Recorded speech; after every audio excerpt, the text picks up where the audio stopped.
I'd like to have everybody take their seats so we can get the council meeting started for August 21st. Council Clerk? Yes, sir. We could start with the prayer and the pledge. Okay. I'd like to ask, are there any special intentions today?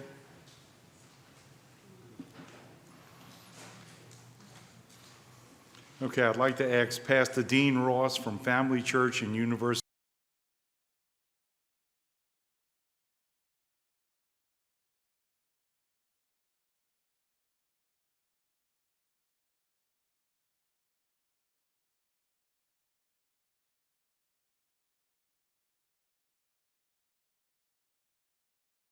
Our leaders. Lord, as Jeremiah 29:7 says that we should seek the well-being of our city. Lord, we seek the well-being of our city today. So we pray that you would guide us, and it's in your name we give you glory. Amen.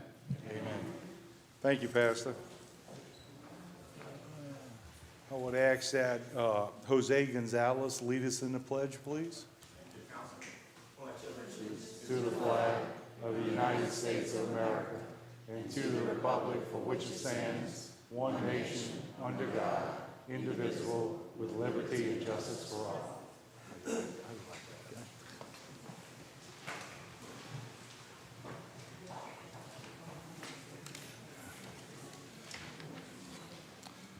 Council Clerk? Yes, sir. You have a quorum this morning. In accordance with Council Resolution Number B 14550, please be advised that all cellular telephones and other devices of this nature must be deactivated or silenced throughout the council meeting. Next, we have correspondence, reports from the mayor, CAO, or department heads. Mayor Glazer? Thank you, Al. I'm going to be brief today because I'm not going to say anything. I'm going to have Terrence Morris come up and give an update. I think a few meetings ago, there was questions about the cancer screening and the process, and he'll give you the updates on, there's a process in place. If the members follow it, it works seamlessly. So, all right, Terrence? That's correct. Yeah, just to give you an update on what's occurred since the last meeting in terms of our cancer screening numbers. Of the 64 eligible retired members, we still tested and scheduled 33 of them. We have 7 waiting for appointment availabilities. 1 is undecided, 7 has refused the testing, and we have no response from 14 and no contact established with 4 members of that total 64. Of the active members, 46 which would be eligible over age 40 and over. We scheduled or tested 24 of them. We have 15 waiting for appointments. 2 have refused the testing. We have no response from 4 members, and 1 member that was tested previous, which was myself.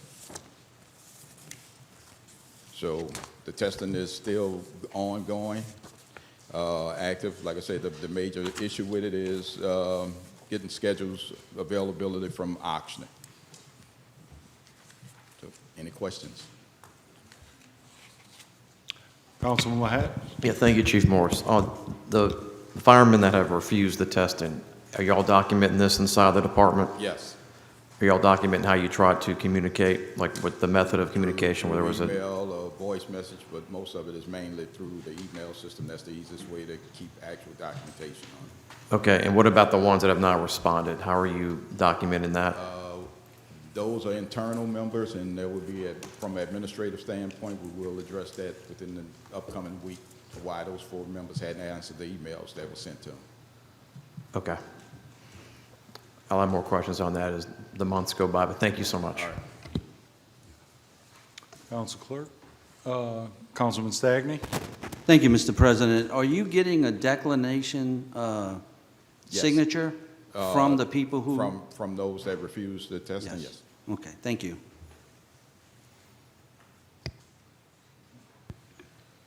Is that it, Mayor? Thank you, Chief. Yeah, that's it for me. Okay. Council Clerk? Yes. Do we have any resolutions, motions, or other items from the floor? Seeing none, under the consent agenda, I have item 1, approval of minutes, the regular council meeting of August 6, 2026. Item 2 is approval of alcoholic beverage permit applications. Item 2A is a resolution granting an alcoholic beverage permit to Divine Mercy Catholic Parish Annual Seafood Festival on October 9th, 10th, and 11th, 2026, at 4337 Salentini Parkway, Kenner, Louisiana. Item 3 is approval of bingo and public gathering applications. Item 3A is application number 26-014, St. Jerome Roman Catholic Church, to hold a public gathering on September 26, 2026, from 8 a.m. to 10:30 p.m., and September 27, 2026, from 6 a.m. to 9:30 p.m. for the purpose of a parish fair at 2402 33rd Street. Item 3B is application 26-026, City of Kenner, to hold a public gathering on September 12, 2026, from 4 p.m. to 9 p.m. for the purpose of a Hispanic Heritage Festival at Heritage Park.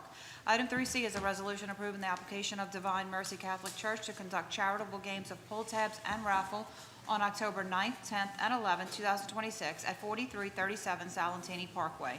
Item 3D is application 26-022, Divine Mercy Catholic Church, to hold a public gathering on October 9th, 10th, and 11th, 2026, for the purpose of an annual seafood festival at 4337 Salentini Parkway.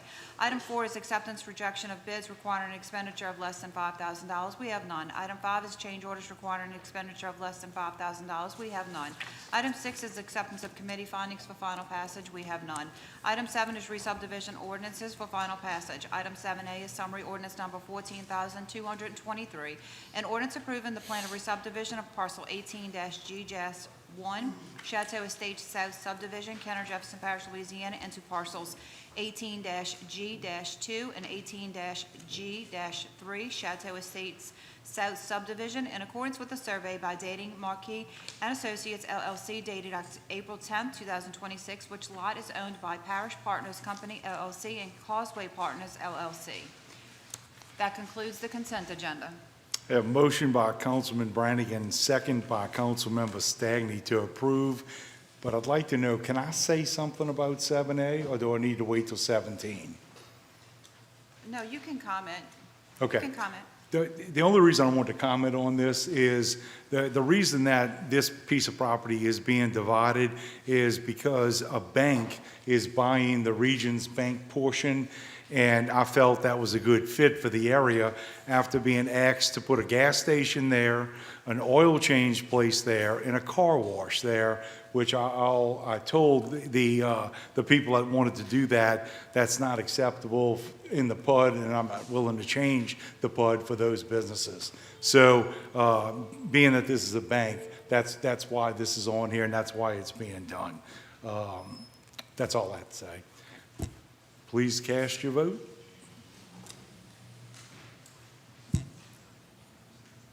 Motion passes 7-0 to approve the consent agenda.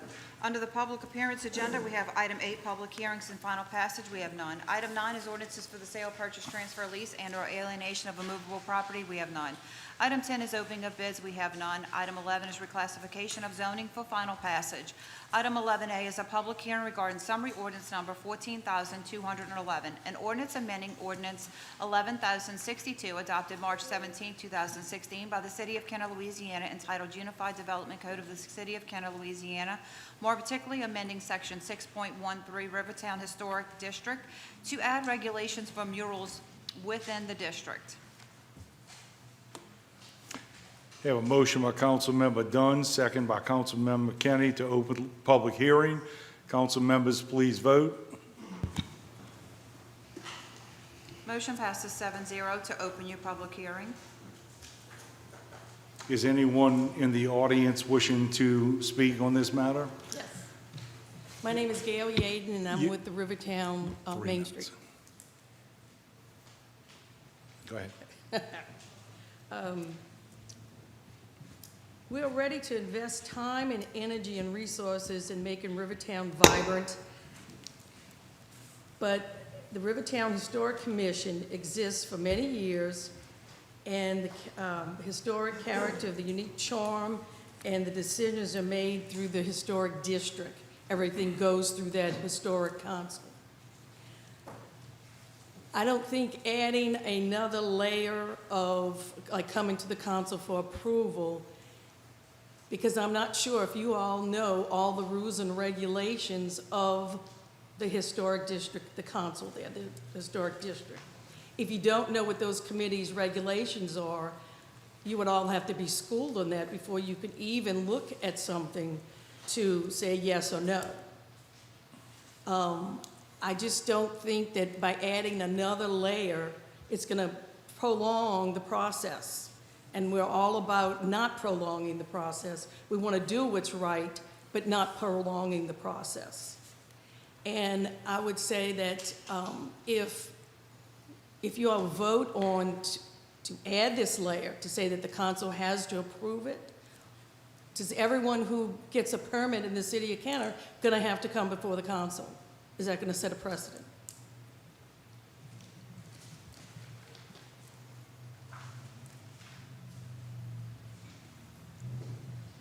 Joe Calderero.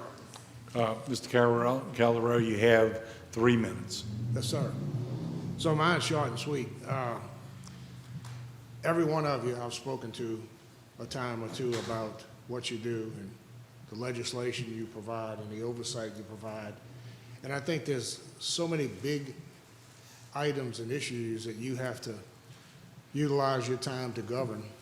I agree with Gail that getting down into the micromanagement of different areas of the city, particularly when you have commissions and boards that are appointed, that are required to go through the training and understanding of what the rules are. For instance, when I was on the Historic Commission, I made a point to learn signage rules and regulations and all those things so that I could be versed in talking to somebody and provide them a legitimate reason if we had to decline something. To add this is almost like these large companies. This large companies on the scale of the size of the city of Kenner don't have individuals governing. They have departments. They have people that are in different departments that are trained to handle the things in their own departments. Even in my own company, I don't know everything that goes on, and I don't want to. It would be quite inefficient for me to understand who changed the bearing on a machine or who did something to decide what color paint to buy for a building. I put people in positions to do those things. And if you're going to take away from these boards and commissions their duties to decide and report, then you just as soon abolish those commissions. Everybody up here, I guarantee you, when you're talking to people to bring them to Kenner, you're not telling them, hey, come here because we got a whole bunch of hoops and hurdles you got to jump before you can get something approved. If you check into your favorite hotel on vacation and it takes you 2 hours every time you get there to check in, you're going to quit going there. And that's what's happening here. Thank you. Thank you, Mr. Calderero.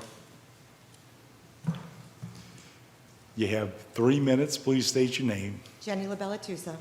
I am the owner of The Crossing, and I am the president of the Main Street Association. I'm here to talk on behalf of the business owners. Every single business owner that we have been in touch with, and some constituents in the area, all agree that this extra red tape is absolutely unnecessary, and it is going to deter people from making the investment in murals in our area. Nobody is for it. If you're voting for it, you're voting against us. That's it. Thank you. Next. They're just a show of support, that's all. That's it? That's it. Thank you.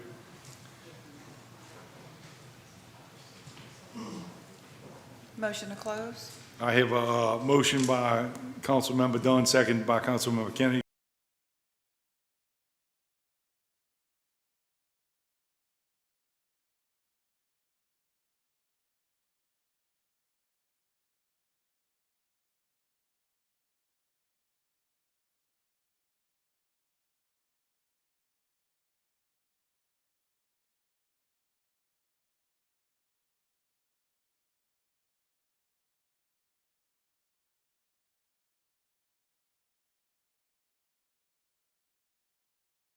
Historic District, and we are all in agreement that what's in place should remain in place for the murals.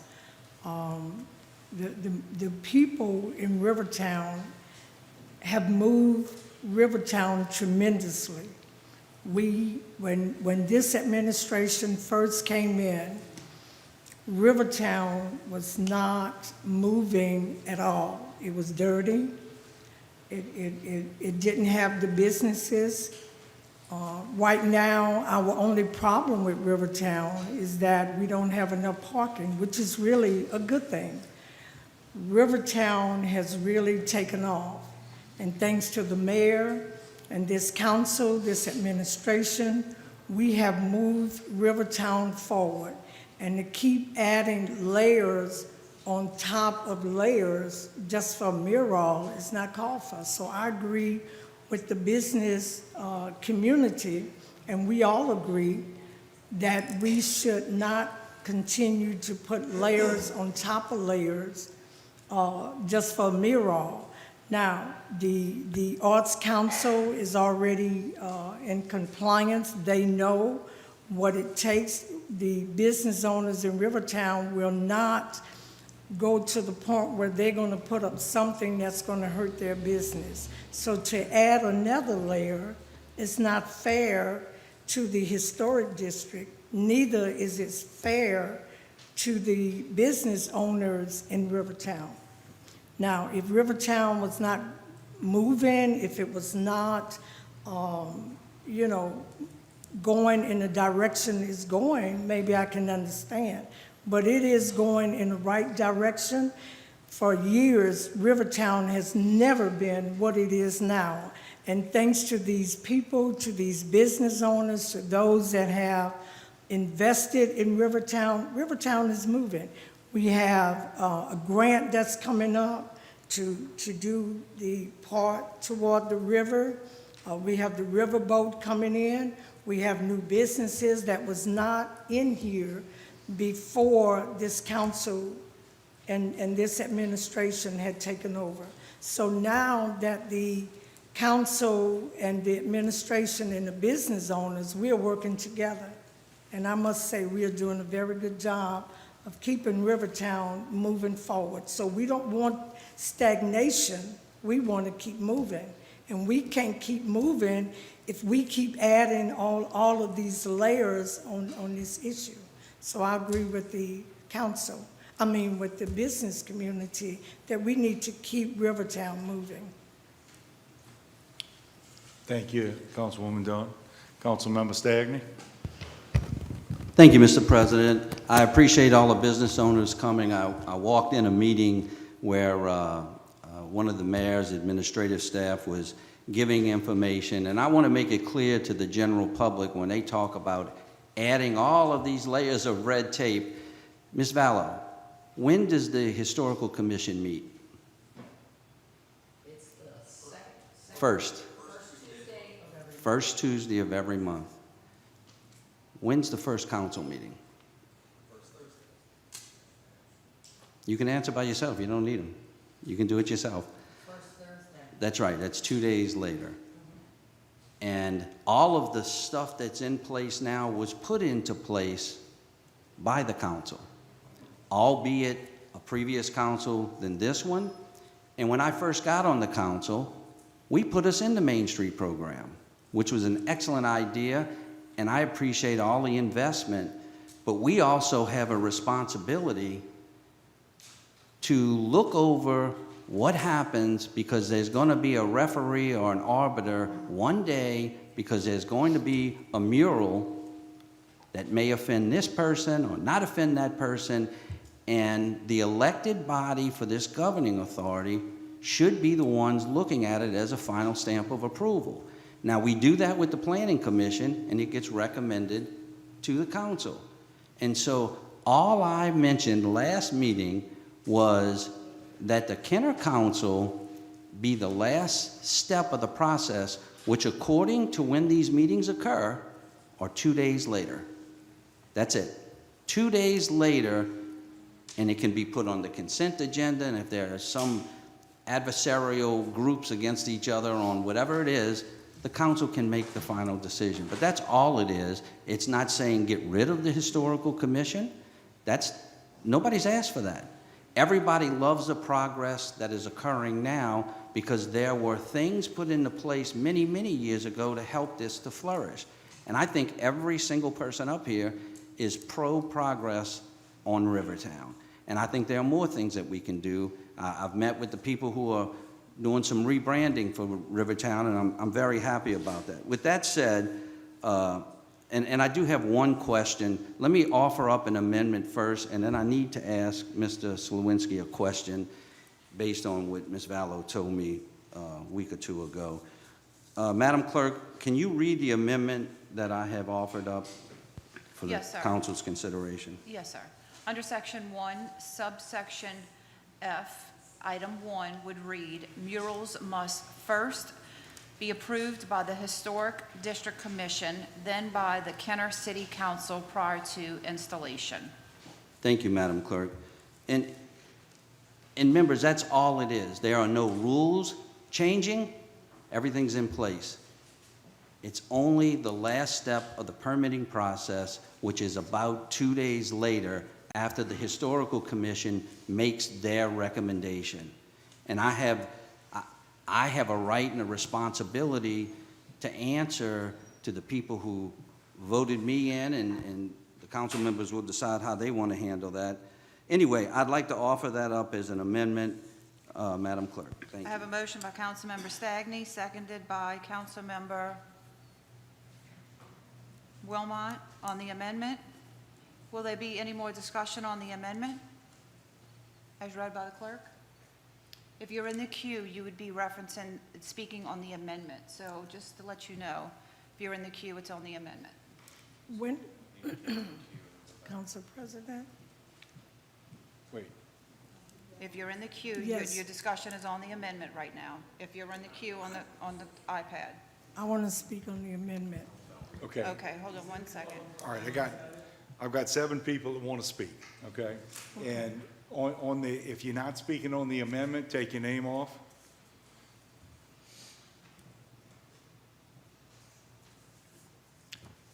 Councilmember McKinney? Yes, I'm speaking on the amendment. I think there was confusion, or I'm not saying that there is any confusion, but my understanding is that if you, when the, this is a question actually for the clerk clarification, if you have to add something to the agenda, for the city council agenda, you, even on the consent agenda, doesn't, and it's an ordinance change, doesn't there require a first reading and a second reading? So that would delay, if the historic board met on Tuesday and the council met on Thursday, is that adequate notice to be able to vote on Thursday? So it could come to the clerk on the supplemental agenda via the supplemental, which the deadline is noon on Wednesday. It would be read in summary at that meeting and appear on the next agenda. So we wouldn't be able to vote on it on the next agenda, so it would be a 2-week delay, correct? Well, it'd be a little bit longer, because you got, in summary, then it lays over for 2 meetings, and then it Okay. comes back up, so. Okay, so it's not a 2-day delay, it's a month delay to add this, is that correct? If it's an ordinance, If it's an yes. ordinance, okay. Okay, so that's the first thing I wanted to clarify. I'm also against this amendment because as a member who was on the Main Street or the Kenner Historic Commission for many years, for several years, I'm very familiar with the processes. I'm very familiar with the requirements. I think that, there's a very intricate, there are very intricate requirements for them to respond that, and, we have to meet certain requirements, especially for murals, any type of art, even signage, anything like that. The people that are on the commission are engineers, architects, people who are actually familiar with design. I was a member that obviously was not, but I was a member of the community, and I was, I had actually economic development experience as well, because I worked on Federal City. So, those type of things are very intricate and important. The reason that we created that commission, when the Main Street program was created, was to dedicate that and have that focus, have those type of people focused in order to bring their skills and expertise that the council does not have. And I think that also the business owners, I think that the whole main point of the reason or commission is to make sure that the business owners are having a common thread. We want to have a sense of purpose, a sense of community in the Rivertown area. That's a concept that's bought in by the Main Street, by the Main Street Association. I think everyone working together, especially now they actually have an art council to approve those type of things. We have 3 different organizations within Rivertown that are focused on the development, economic development. I don't think that I have any, more specialized expertise on economic development than anyone else. I think that it is important for the constituents of Kenner to, weigh in. All of those, I believe, I'm not sure about the Art Council, but I know the Historic Commission is a public meeting. They meet every month. It's advertised. Anyone can attend the meetings. Any resident can attend the meeting and share that. So I think that this is an unnecessary amendment. It adds red tape. It's anti-economic development, we created this. The past council created this and trusted this board and trusted this administration, and I don't think that there's any reason to change anything in the past. Also, if there was a need to do this, this is the only thing that that we would bring it, that would change the process to bring it toward the commission, towards the council. Are we going to do that for every action of the Historic Commission anymore? I don't think that that's necessary. I think it's a slippery slope, and I think that we just need to kill this amendment. So, thanks. Thank you, Councilwoman McKinney. Councilwoman Dunn. Yes, I'm not for the amendment because, again, you are adding that extra layer that the business community does not need. Again, and I don't want to sound redundant, we have the Art Council, we have the Main Street that's in place, the Rivertown Historic District, and the people that's on this council or whatever, they are the business owners. I'm for the rules and regulations that's already put in place by the planning department, but I am not against, I'm not for adding another layer to delay these people from putting up their murals because you already have checks and balances, and the business owners do take care of that. So I'm not for the amendment asking that the council, again, come and add another layer. So I'm not for that, for the amendment. But I am for the murals going as it is printed. But to add that extra layer, no, it's not necessary. That's it. Ms. Fallow. As I had indicated at the previous council meeting, we have processes and procedures in place that regulate. If it's content that you're looking at, the Arts Guild is the one way within which you can do it without subjecting yourself to scrutiny with the constitutional issues of freedom of speech. I have spent a lifetime in code enforcement and being told I am an impediment to development. That is what I am, an impediment. And despite the fact that I try in many ways to ease these processes, we're going to add some more.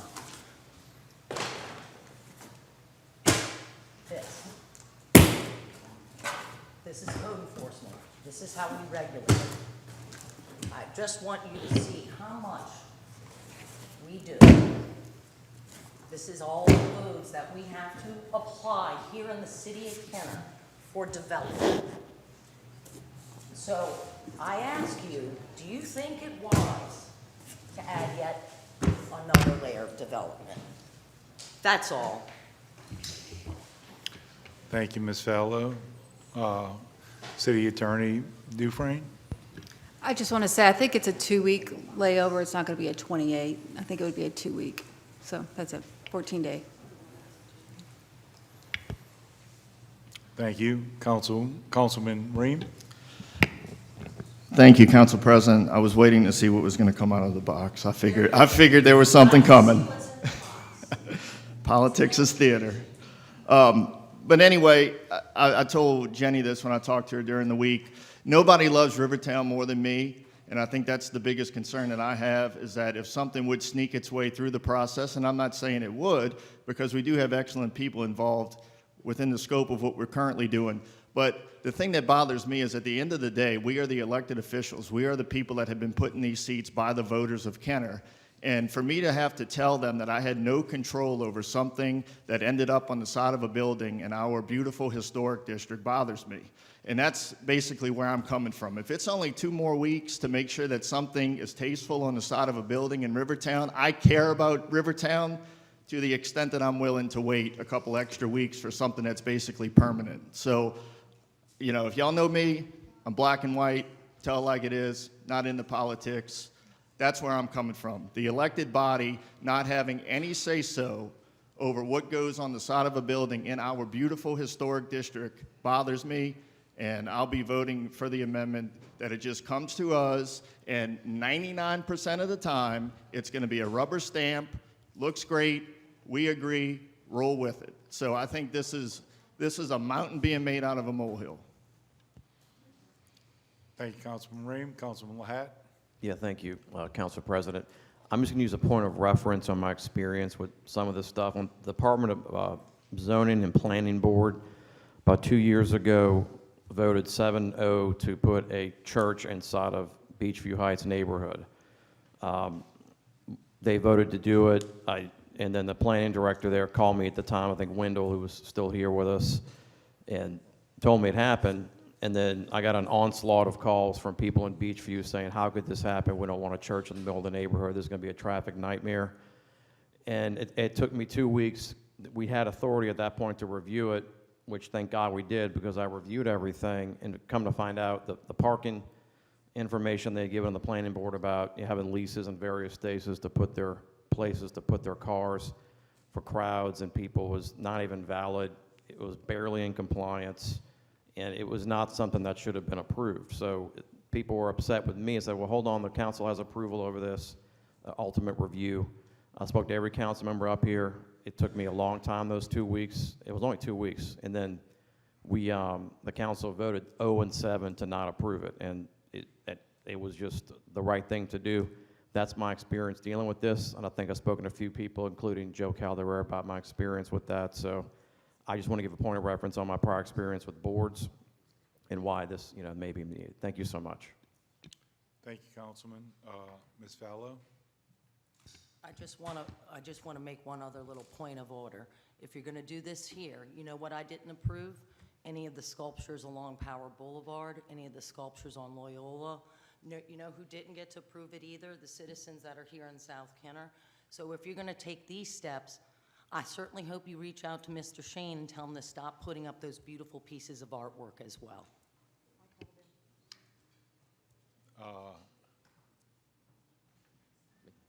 Ryan Nugent. State your name, and you have 3 minutes. Ryan Nugent, 5444 Erlanger. I got to be honest, this sounds to me like a failure to delegate and a lack of lack of faith in the people who have the expertise or have been designated to positions because of their expertise to make these kinds of decisions. It is a level of micromanagement. That is very much what it sounds like to me. I work in planning and construction. I understand the permitting process. To construct a house on Royal Street in Holy Cross right now, I have to go through ARC, HDLC, Board of Zoning Adjustment. Look, I know what it's like to go through the layers of bureaucracy, but at a certain point, you have to have faith in the people who have been designated to those roles. Now, if there was an issue with BZA relative to that church, where it sounded like maybe some of those members of that commission were not doing their jobs, that's an entirely separate issue. That's something that needs to be looked into, because those people are clearly not diligent enough on what they're doing. But has there been any evidence thus far to indicate that the people that make these decisions for us have displayed any sort of ineptitude, have displayed any failures that require additional oversight of the council? I don't think so. I haven't heard that. And then, I thought it was very interesting that Ms. Vallow mentioned the sculptures on Power Boulevard, because I literally, beyond just the sculptures, I had a conversation with Stephanie, your assistant, yesterday, Councilman Lahat, about what engagement, involvement took place in the front end, before any of that, before the landscaping was installed. I had questions about how the maintenance was being handled.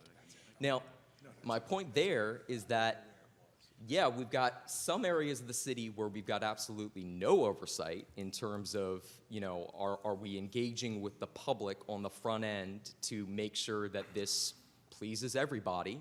And that's nothing against the Shanes. We are extremely grateful for everything that they have donated. The question is, what level of oversight should there be? So on one end, we've got no oversight, and on the other end, we're trying to add an additional layer of bureaucracy to something where there's already oversight in place. So that's all I have to say. Thank you. Thank you. Next. Jenny LaBella-Tusa again. I just want to say that in response to Councilman Reams, on our phone call, my recommendation was update the rules. If the rules are not to where you feel comfortable with what the outcome is going to be, give us clear guidelines that everyone can see. We'll follow those rules, or the Historic Commission will follow those rules. We're happy to have the rules. We're not saying no rules, but make them clear, easy for everyone to understand, and we'll uphold them. The additional process is what we have a problem with. We don't want the extra red tape, because nothing is ever just 2 weeks. There's always going to be hiccups and problems and people that get in the way, or processes that happen. It's not going to be as clear cut as it just comes in and you rubber stamp it and it leaves. My other point is, what happens when you're not here? That building, I want to go to my child. She's going to operate that building long after everybody's gone. What happens when someone else is in your seat? Are they going to be just as rubber stampy as you? Or is there going to be more opinion and more red tape at that time? So I'm saying again, please don't do it. Thank you. Thank you. Joe Calderera. So I wasn't going to get up again, but Mr. Ream, I heard you say when Ms. Vallow pulled all that out that politics is theater. Man, that was some pretty true words when you say that nobody cares more about Rivertown than you. I've invested millions of dollars. I own everything on the east side of Williams Boulevard that the city doesn't own, all the way to the river. I got two grandmothers. One of them grew up on Short Street, the other on 4th Street. Who in this building would allow something in their neighborhood that was distasteful? Those concepts and those theories are just, this whole thing is not about regulation. I'm sorry. It's about power. It's about having control over something that you have no business having control over, because you have legitimate, qualified people in place to do it already. Tom, I spoke to you about processes, is what you told me. This is a process thing. You know what the process is? I was told that Mr. Stagney has 4 votes. How is Mr. Stagney in charge? How does somebody have 4 votes before anybody even talks about a circumstance or a proposition? That's pretty. Mr. Calderera, I'm going to ask you, just don't attack anybody, okay? Yes, sir. Thank you. I'll quit attacking. Okay. Thank you. Mr. Taft. Greg Taft, 5th District. I'll make it simple. You got the business leaders already involved. They've got the investment in the area, and it's to their advantage to keep it running the way it should be, instead of putting up stuff that, like a mural that you all think is going to turn bad, that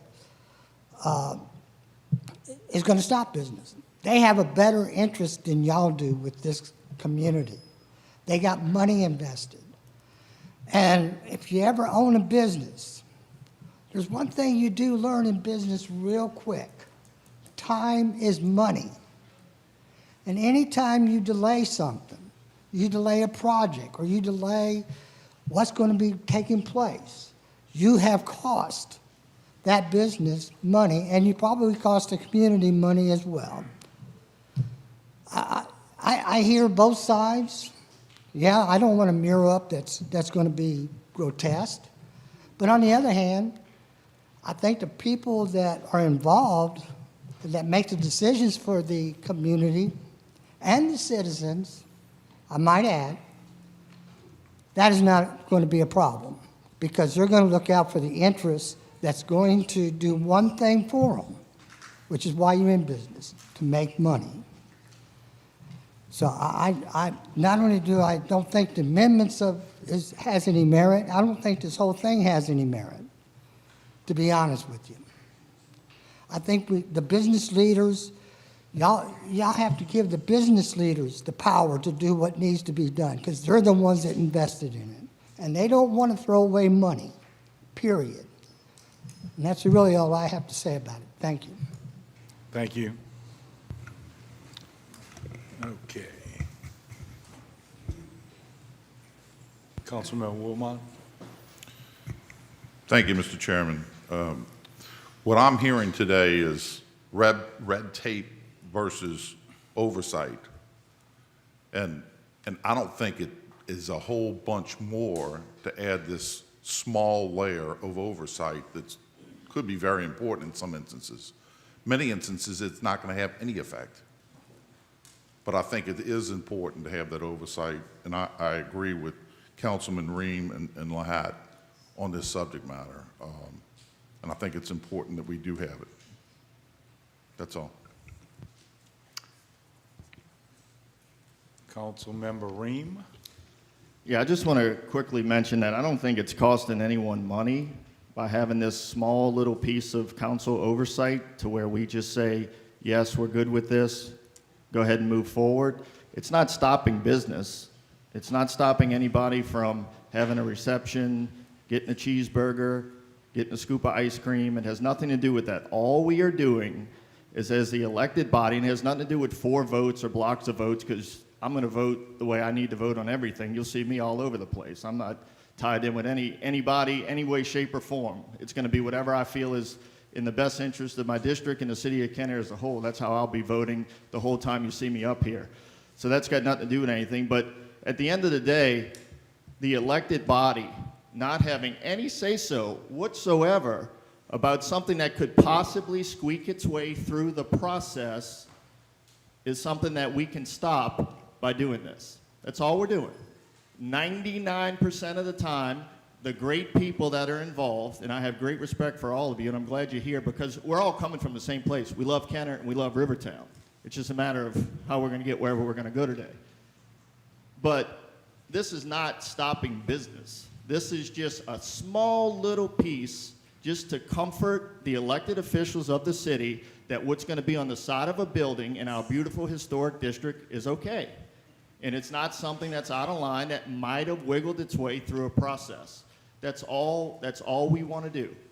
We can't look at a voter and say, oh, you don't like that? Well, yeah, we don't either, but we're the city council and we had no ability to change it. So that, you know, it's kind of mountains out of molehills.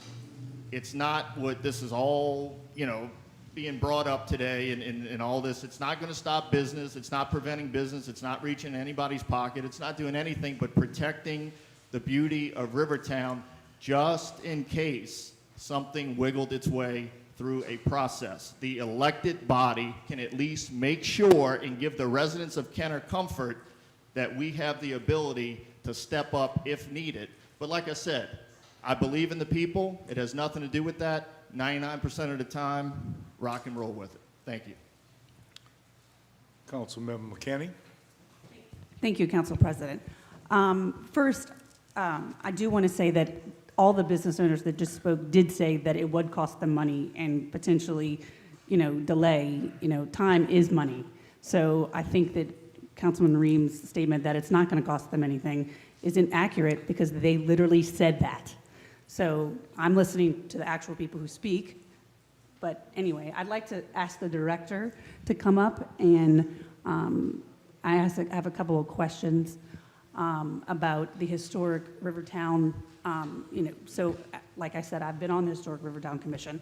How many items that the Historic Rivertown Commission votes on and decides on comes before the council? None currently. Okay, so how long has the Historic Rivertown Commission been in place?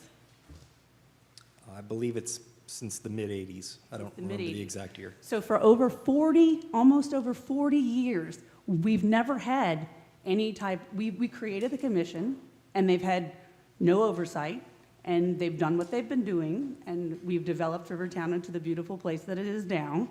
But now, we, 4 people, think that the people that we've entrusted for 40 years are no longer trustworthy enough to get through all of the processes and approve them, and now we want to insert additional, red tape or an additional approval into the process against what the public wants, because no one has actually spoken in favor of doing this. So as a planning professional, you didn't recommend that we needed additional approval. Has any other organization that you've researched that Main Street organization have an additional approval for any type of other item? Not that I've seen, no. Okay, so we're basically just adding oversight that no one else does. We're becoming more regulatory. We're becoming more democratic, as you would say. Big democratic, not little democratic. Which, is fine. That's fine. But I think that as a council, we don't need this oversight. We need to trust the people that we put in place for over 40 years and trust the fact that we have, that we trust you, we trust everyone who is appointed, and we trust the administration. So thank you very much. Thank you, Councilwoman. Councilwoman Dunn?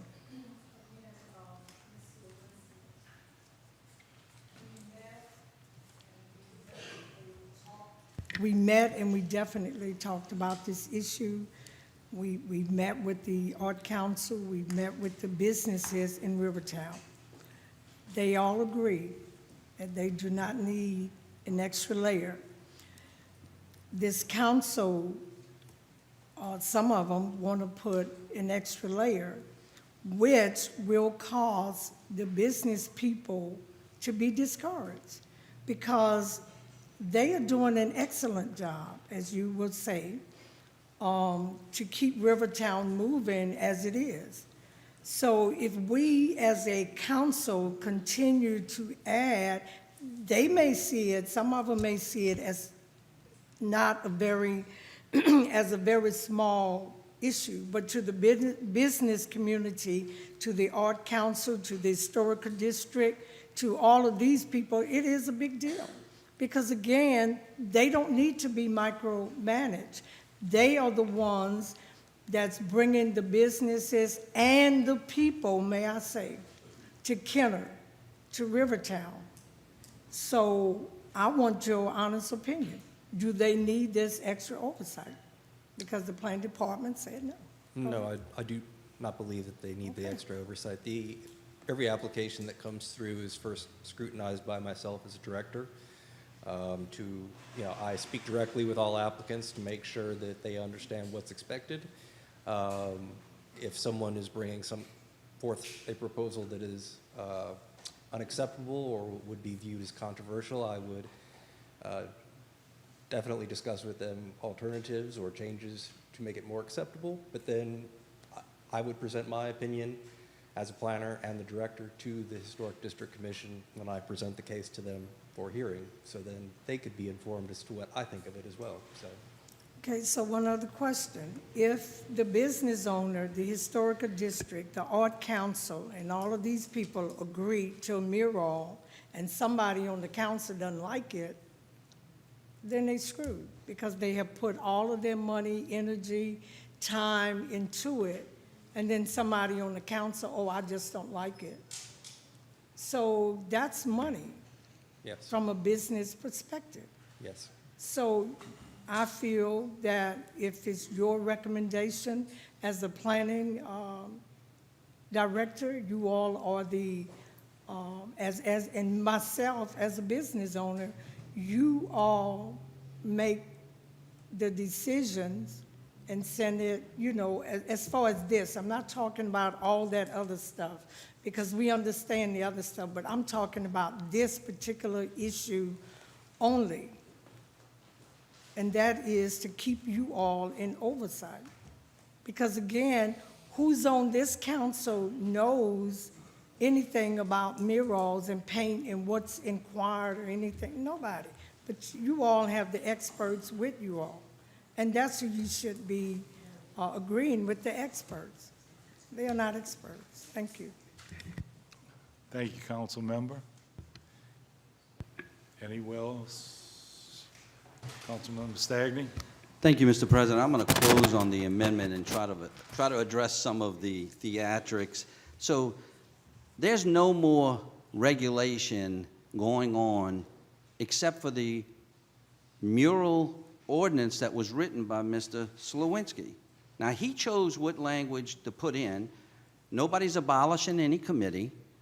And again, when it goes on and they vote, the Historical Commission, the next council meeting, this is not an ordinance, they're asking for a permit. 2 days later, the council can vote on it. We just voted on 2A. That was submitted recently, I'm sure. We do that all the time. And the council, who is elected, ought to be the last layer to check off on this. Yes, it hasn't been in place for 40 years, and nobody had to do that. You know why? Because we didn't have to vote on murals. We didn't have that before us. This is what's before us today.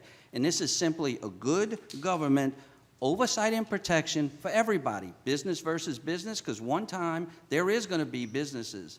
There are going to be businesses that will complain against one another. And we need a good arbiter. Business versus residential. That could happen. We need the council to be the oversight. And as far as experts, listen, I am very happy with all the boards and commissions we have. But on that board, you have 4 regular citizens and you have an architect. They meet sometimes twice a year, sometimes less. But I think that's a good process. Go through that process, and then days later, the council can vote on it. There's no additional red tape. I don't know how much money 2 days cost, but I think the oversight and protection is worth that from those people who are elected. It's not stopping business. It's not costing any more money. It's no more regulation other than what we're voting on right now that Mr. Slawinski put in writing. I don't have a problem with that. Now, he decided to write it the way he did. In Indiana, in Georgia, in Florida, there are cities that the governing authority is the final vote on this for a longer period of time than the way I'm suggesting. So anyway, I'd ask for your vote. This has been blown out of proportion. You have 7 members up here that are pro-Rivertown, and again, we're not putting those kinds of regulations in place. This was something the administration did that we agree with. And I'd like to ask for the vote. And Mr. President, after the vote, I still have a question for Mr. Slawinski. Okay. Okay, so call the vote on the amendment.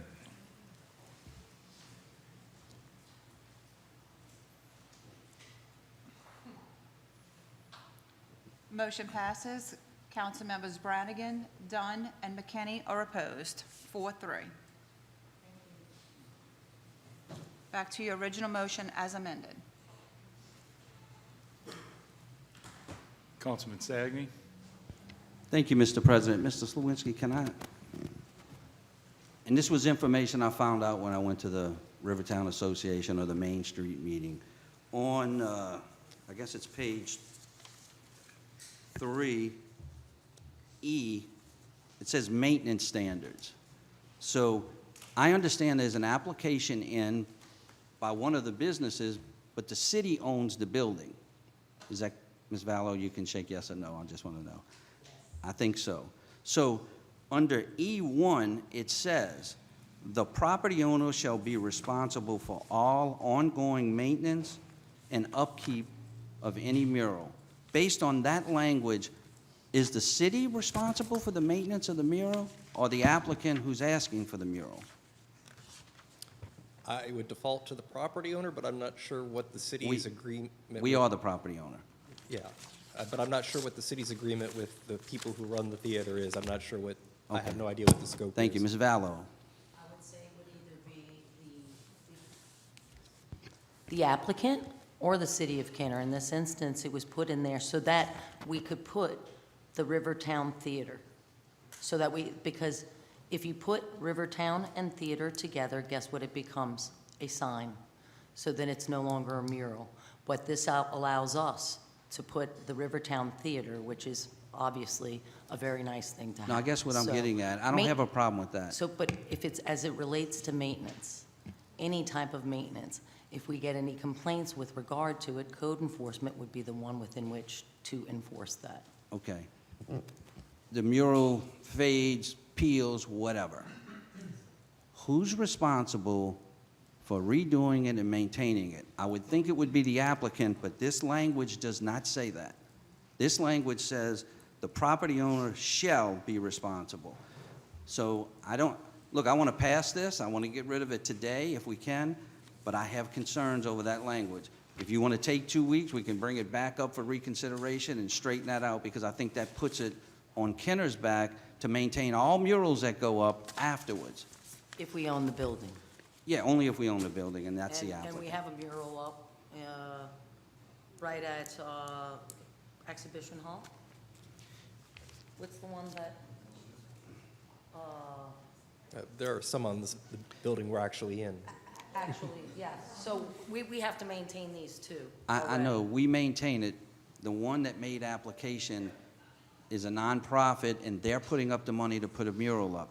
From that point on, do we have to maintain it based on this language? That's all I'm worried about. So I would say the owner of the building, okay, based on that language. However, what you'll have to also look at is the CEA between the city of Kenner and the Repertory Theater to find out the delineation of maintenance. If it would fall on the city of Kenner, we have no objection to doing that. We also have to maintain the HVAC systems, the roof systems, the stairwell. We have to do a multitude of things for them to occupy those premises. That's the terms of the lease. No. So I would look at the terms of the agreement before, and if it would be the city of Kenner, the language seems fair to me in terms of that it is the owner.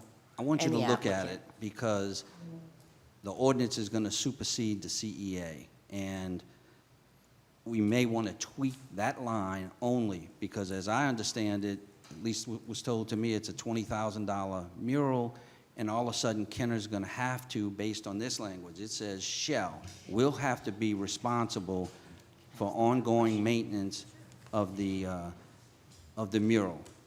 I don't want to hinder this any further. I want to pass it, but I want to tweak that language, or I think we should look at tweaking it. That's all I have. Thank you, Mr. President. Mayor Glazer?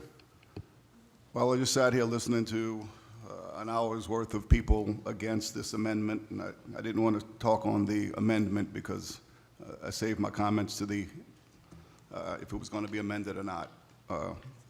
So the professionals in the room that deal with this stuff, look, Amy misquoted herself. My nickname for her is Speed Bump, not a deterrent. She's just economic development speed bump. And we have every day discussions, use it as a better word, of she tells me why people can't do something, and I argue back why people can do something. So this has been in place a long time. There's a mural that just popped up, and we realized that we needed some kind of written regulation on murals, because it didn't have any.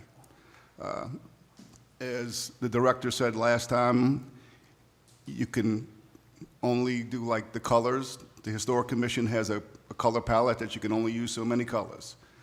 If you go outside of that, you need their permission and things like that.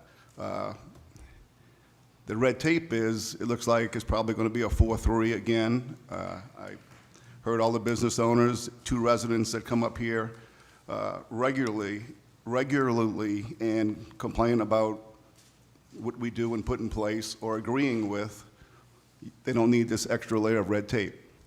So if it passes 4-3, I'm going to tell the public, I'll tell y'all today, it will come up at the next meeting, because it'll be vetoed as soon as y'all vote on it. So just wanted everybody to know my feelings on it, and that's it. Thank you, Mayor. Anyone else? Okay, let's take the vote.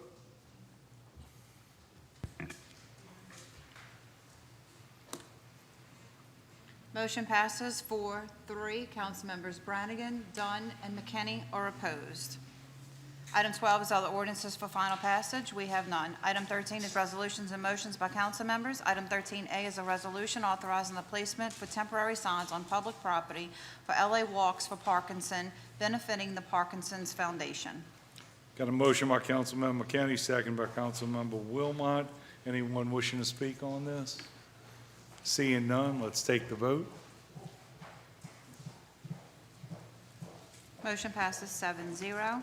Item 13B is a resolution ratifying the reappointment of Dr. Barbara Sonia to the City of Kenner Municipal Fire and Police Civil Service Board for the term which ends July 30th, 2029. Got a motion by Councilmember Lahat, second by Councilmember Ream. Mayor Glazer. I just can't pass it up. Some of y'all maybe think I'm a smart ass or not, but when this person who's sitting on the board and wanted to be, I don't know what university she's recommended or nominated from, but she's been on the board. When that civil service board makes an administrative decision, does that decision have to come to this council? We appoint these people and make decisions. That's kind of what, you know, I had to make the point. There's another one coming up also. That's it. I apologize to everybody for the little comment. Okay, let's take the vote.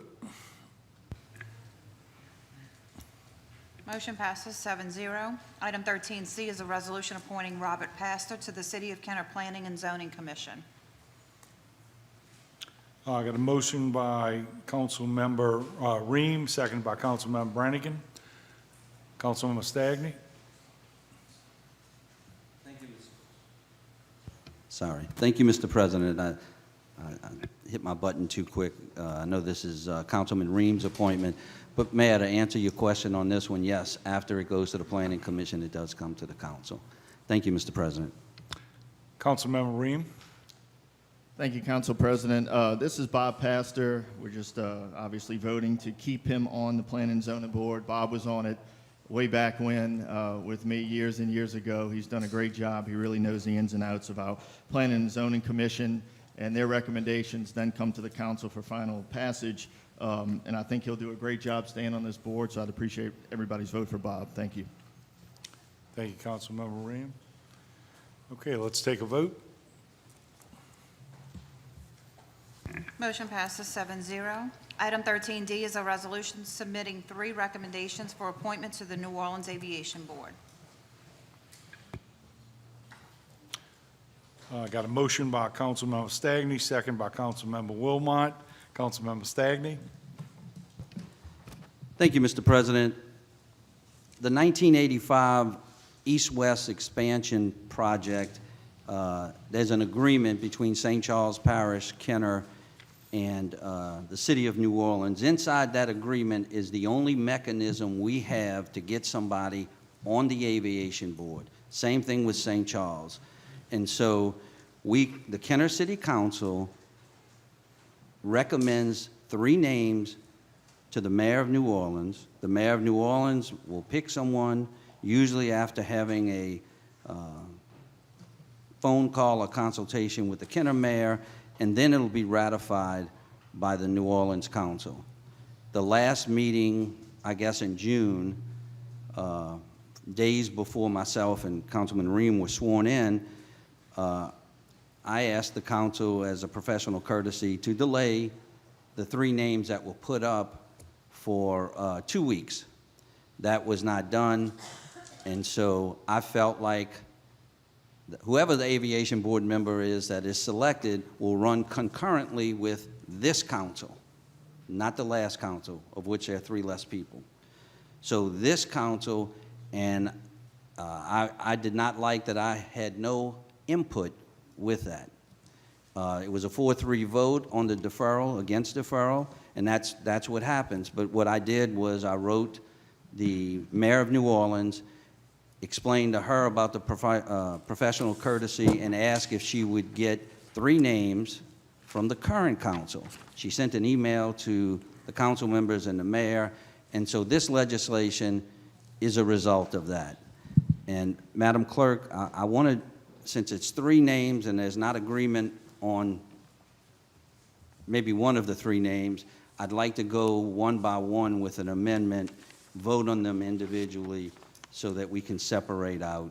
And I've talked to, I think, if not every council member, I think I did talk to every council member. So Madam Clerk, I'd like to offer up as the first name, Kevin Centani. He was on the list before. I have a motion by Councilmember Stagney to nominate Kevin Centani. Do I have a second? Yes. Councilmember Lahat. Motion by Councilmember Stagney, seconded by Councilmember Lahat, on an amendment to nominate Kevin Centani. The amendment's on the floor. Oh, Council Clerk, before we do the amendment, shouldn't everybody be able to talk about this? Or do we have to do the amendment first? if there's a motion and a second on the floor, you entertain the Okay. motion in the second.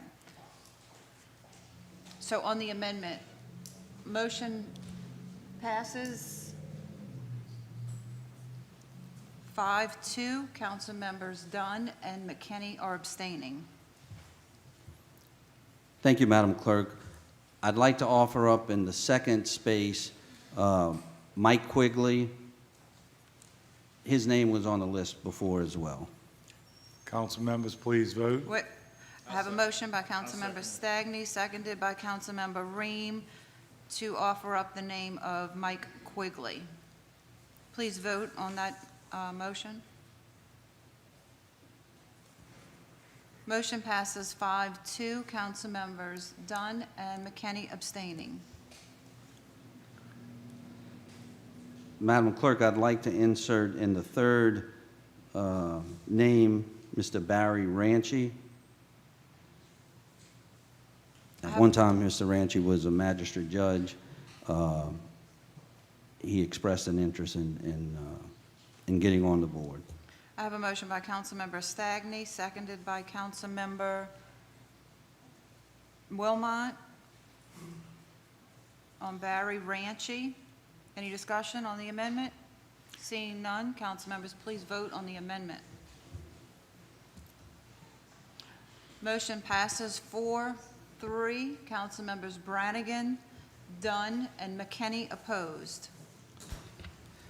Thank you, Madam Clerk. We're going to have to go back to the drawing board. All right, so this, just so the mayor knows, this is recommendations to the New Orleans Council from this council. It is not subject to veto. It is not subject to anything else other than the recommendations going to the New Orleans mayor, and It's a resolution. I can veto ordinances and resolutions. you can do whatever you like, Mayor. I'm just saying. We have voted on legislation that we're going to submit names to the mayor of New Orleans. I didn't bring this up before, but I had asked for a simple courtesy that was not given by members of this council who are no longer here, by a few members who are here, and the administration. The fact of the matter is, legislation in this city, as per the charter, the mayor does not put the legislation on, and that's what happened on 13A back in June. Ms. Dufresne, will you read 3.15 of the charter, the second sentence?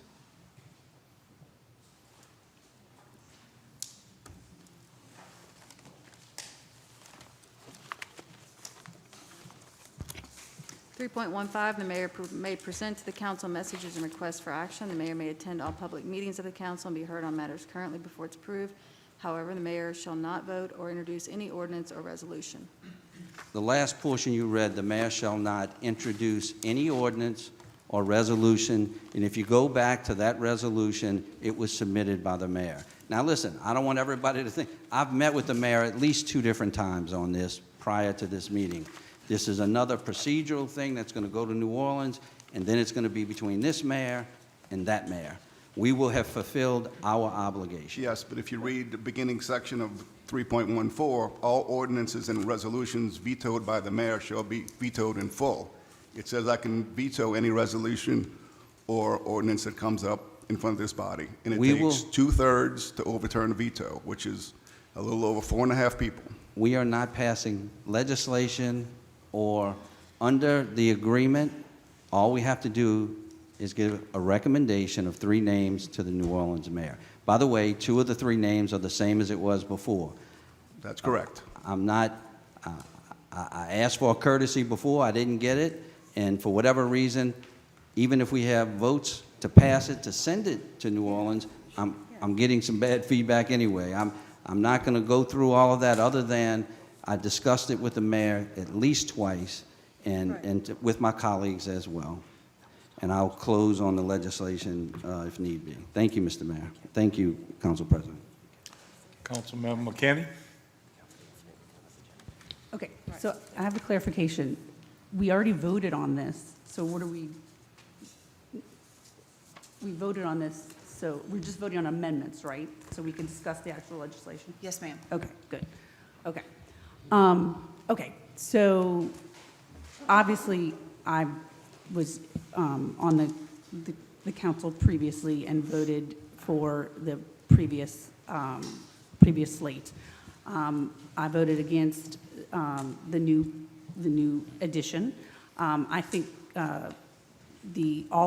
first of all, I don't even know who that person is, so, you know, I think the person who was previously on there, it was Chief Caraway, who everyone knows. He was elected citywide. He's well represented. Everyone knows him. And I'm not sure what the issue with Caraway was, but I don't, you know, I think that sound, you know. Mayor, do you know who this Mr. Rashi is? Yes, I do. Okay. Back in April, I have at the April 19th, 2004 council meeting. 2024, you mean? 24, yes, sorry. Not to go on a tangent, but in years past, the mayor picked an attorney to sit in magistrate court, and I tried to take the politics out of it and really don't get involved much with it. It's the chief judge, Lozana, the city attorney's office, interview these people, and they tell me the best fit.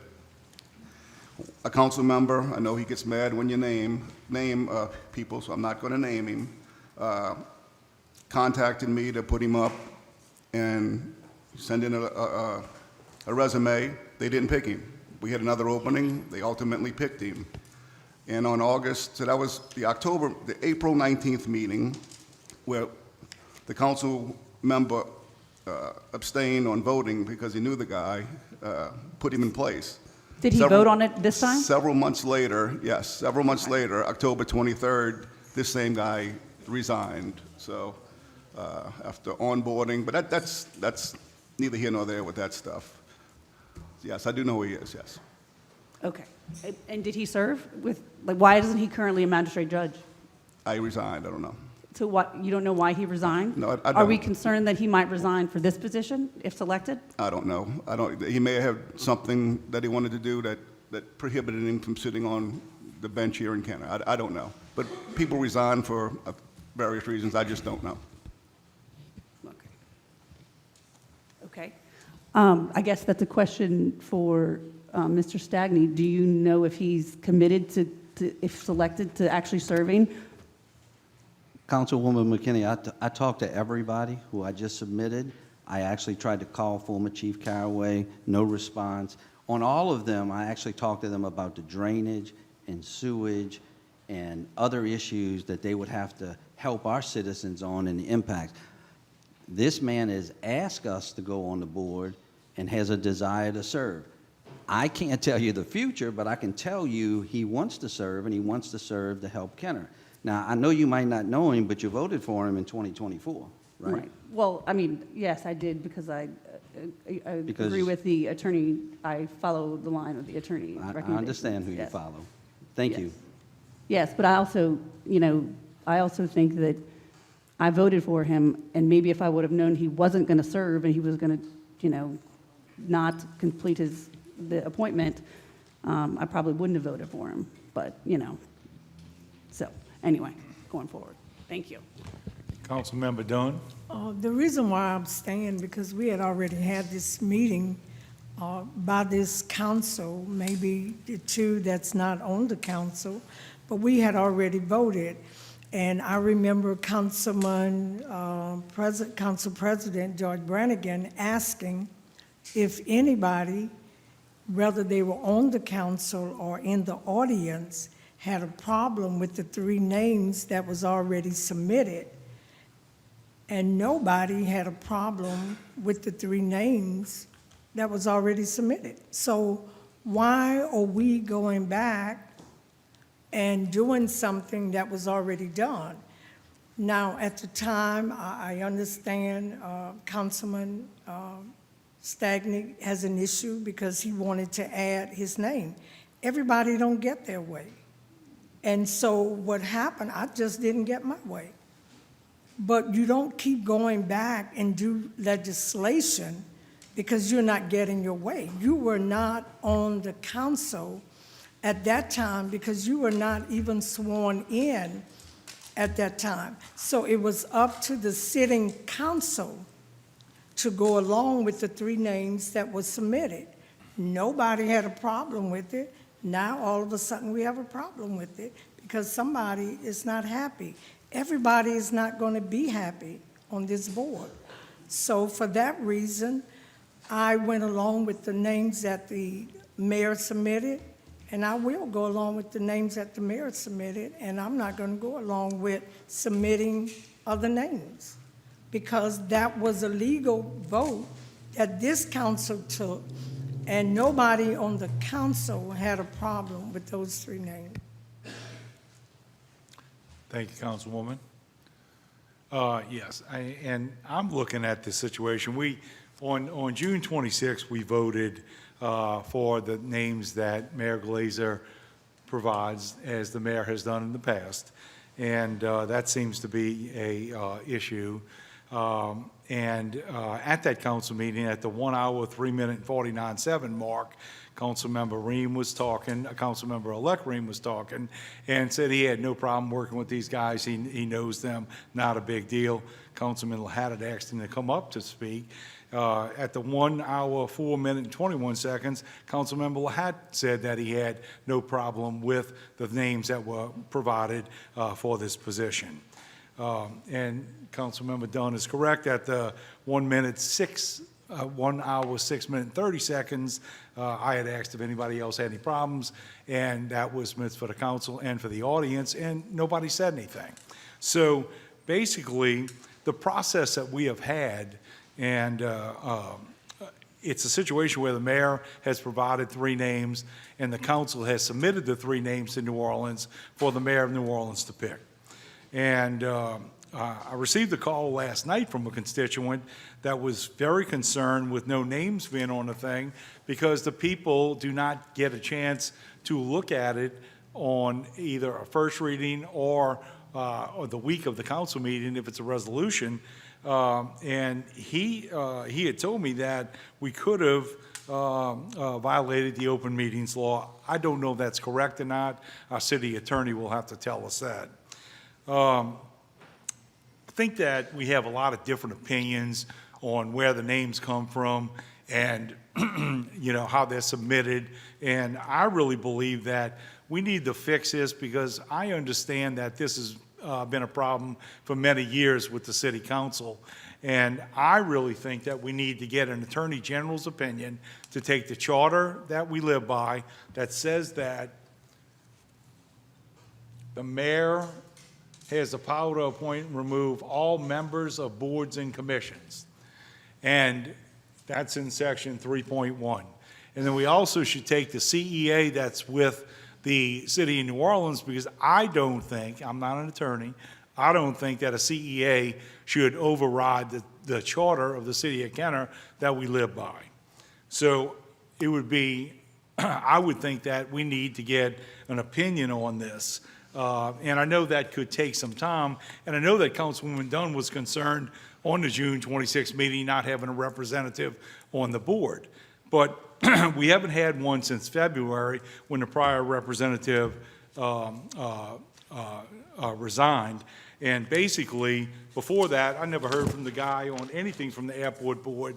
So it's a situation where working with these people, I understand that we have to work with them, but when the representative never reached out, I would assume that he never reached out to anybody on the council. You can tell me if I'm wrong. But he didn't reach out to me, and it was at a critical time in the city when our city flooded during Francine. I don't know if he knew the pumps weren't working or if there were pumps there. I think we need to get an Attorney General's opinion on how this process should work and get the process straight so no future council or administration has to deal with this. Very simple deal.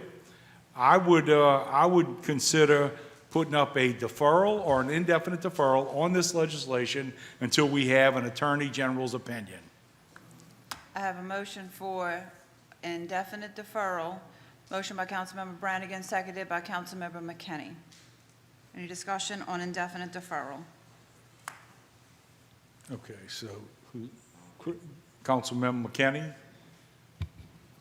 Are we discussing the indefinite deferral? Yeah. Okay. I actually wanted, I'm in favor of the indefinite deferral. I second it. That's all. Councilmember Lahat? Okay. Councilmember Ream?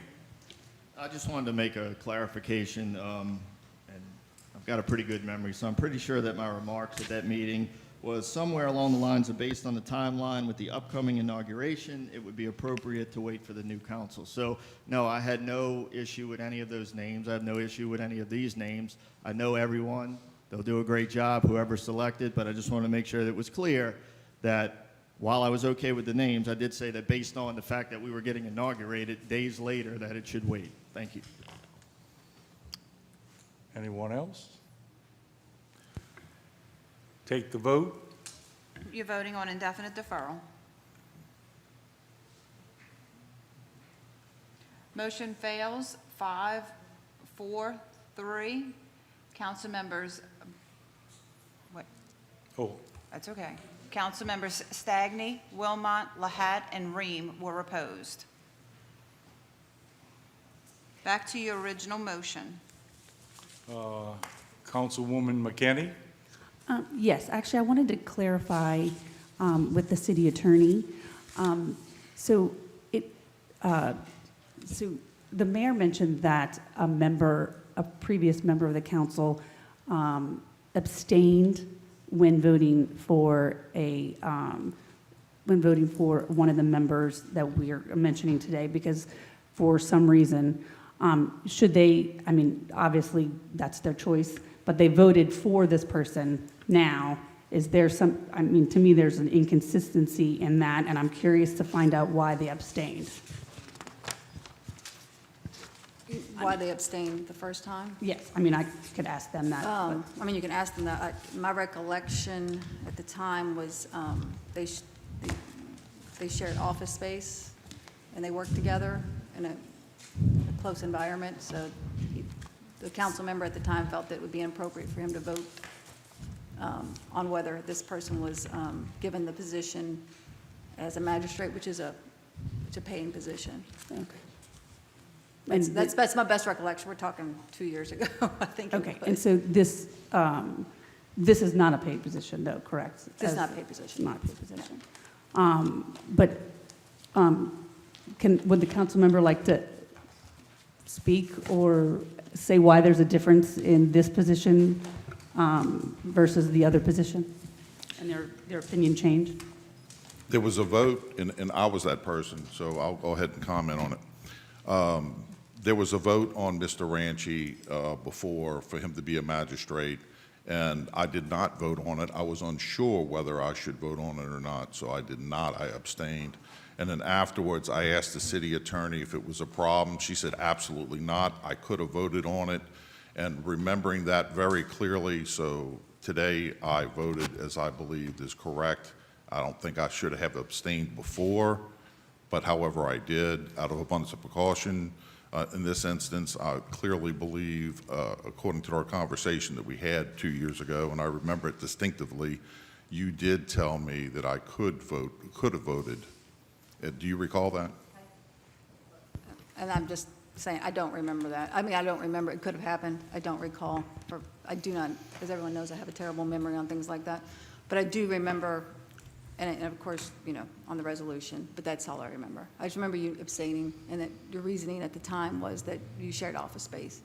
Yeah, That you didn't feel comfortable voting. Is that what I And remember? we do not have this, we're not in the same firm, we're totally separate. Right, It's a yeah. shared office You're in the same situation building, or in the only. same office area.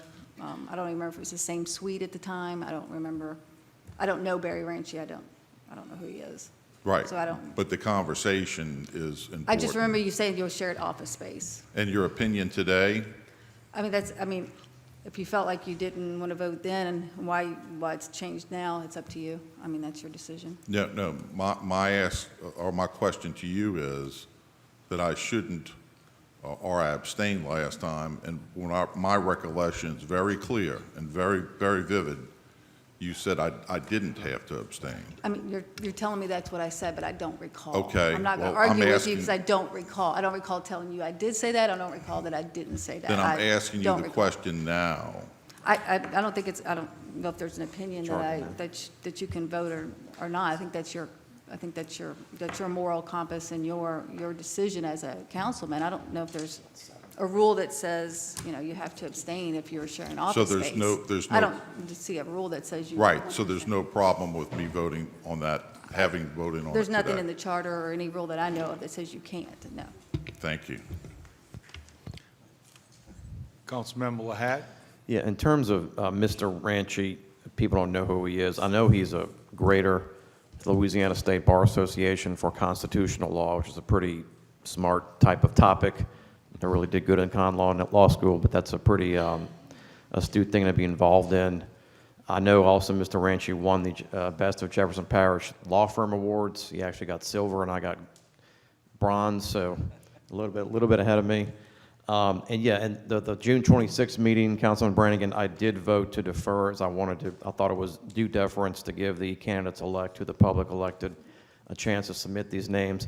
I have no problem with Mr. Carraway, and I have no problem with Mr. Ranchy. But I no problem putting up, you know, Mr. Stagny's today, putting this list up. I have no problem, Mr. Ranchy, adding him to the list, and then leaving Kevin Santani and Mike Quigley on there as well. Thank you.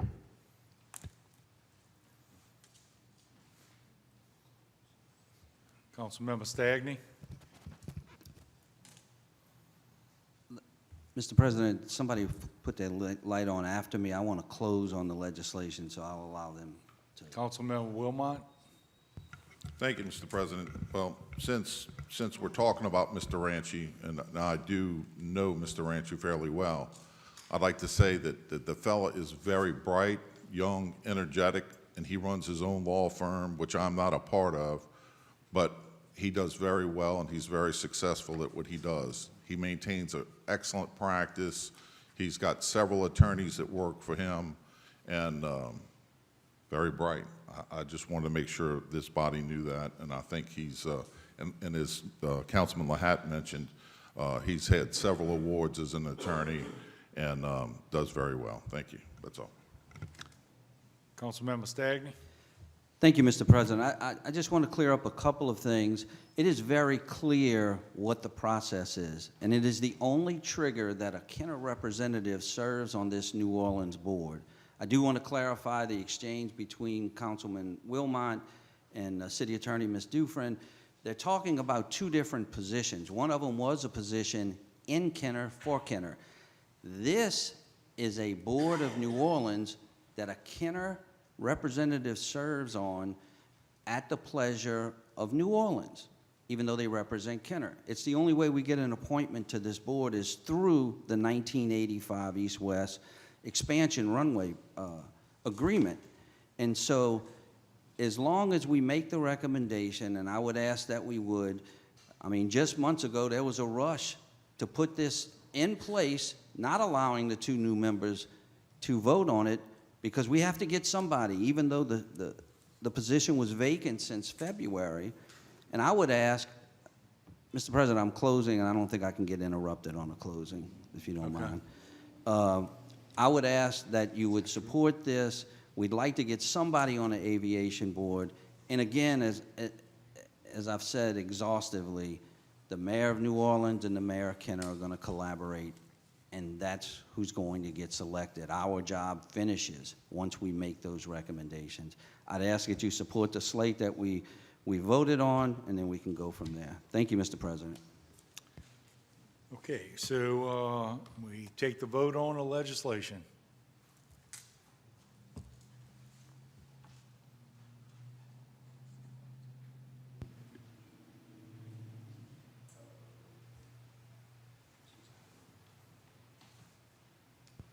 Our iPad batteries are dying, so now we're voting on our phones.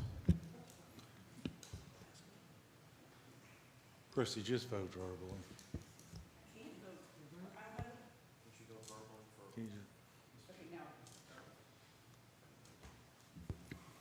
Motion passes 4-3. Councilmembers Brannigan, Dunn, and McKinney are opposed. Item 14 is items removed from the consent agenda. We have none. Item 15 is acceptance of contracts and similar matters approved by the mayor. Item 15A is summary ordinance number 14,224, an ordinance authorizing the utilization of Jefferson Parish contract number 55-235. Council Clerk, we have item 13E.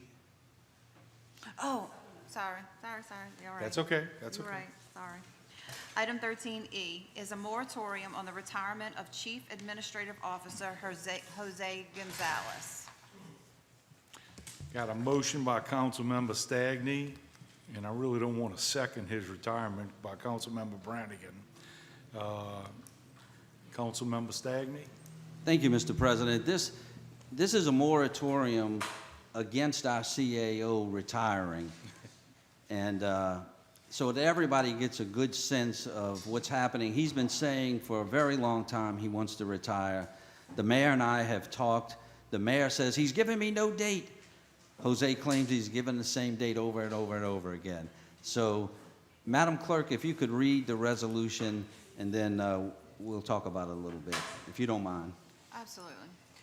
On motion of Councilmember Stagney, seconded by Councilmember Brannigan, the following resolution was offered. Resolution number B17533, a moratorium on the retirement of Chief Administrative Officer Jose Gonzalez. Whereas Chief Administrative Officer Jose Gonzalez has threatened to abandon his post for a life of watching marathon Hallmark movies, uninterrupted naps, spending more time at Walmart and Sam's buying yogurt and golf scores that may or may not be mathematically accurate. And whereas the City of Kenner is legally and emotionally unprepared to handle its own paperwork and public works without Jose's mystical ability to find lost budgets and find federal matches for infrastructure projects.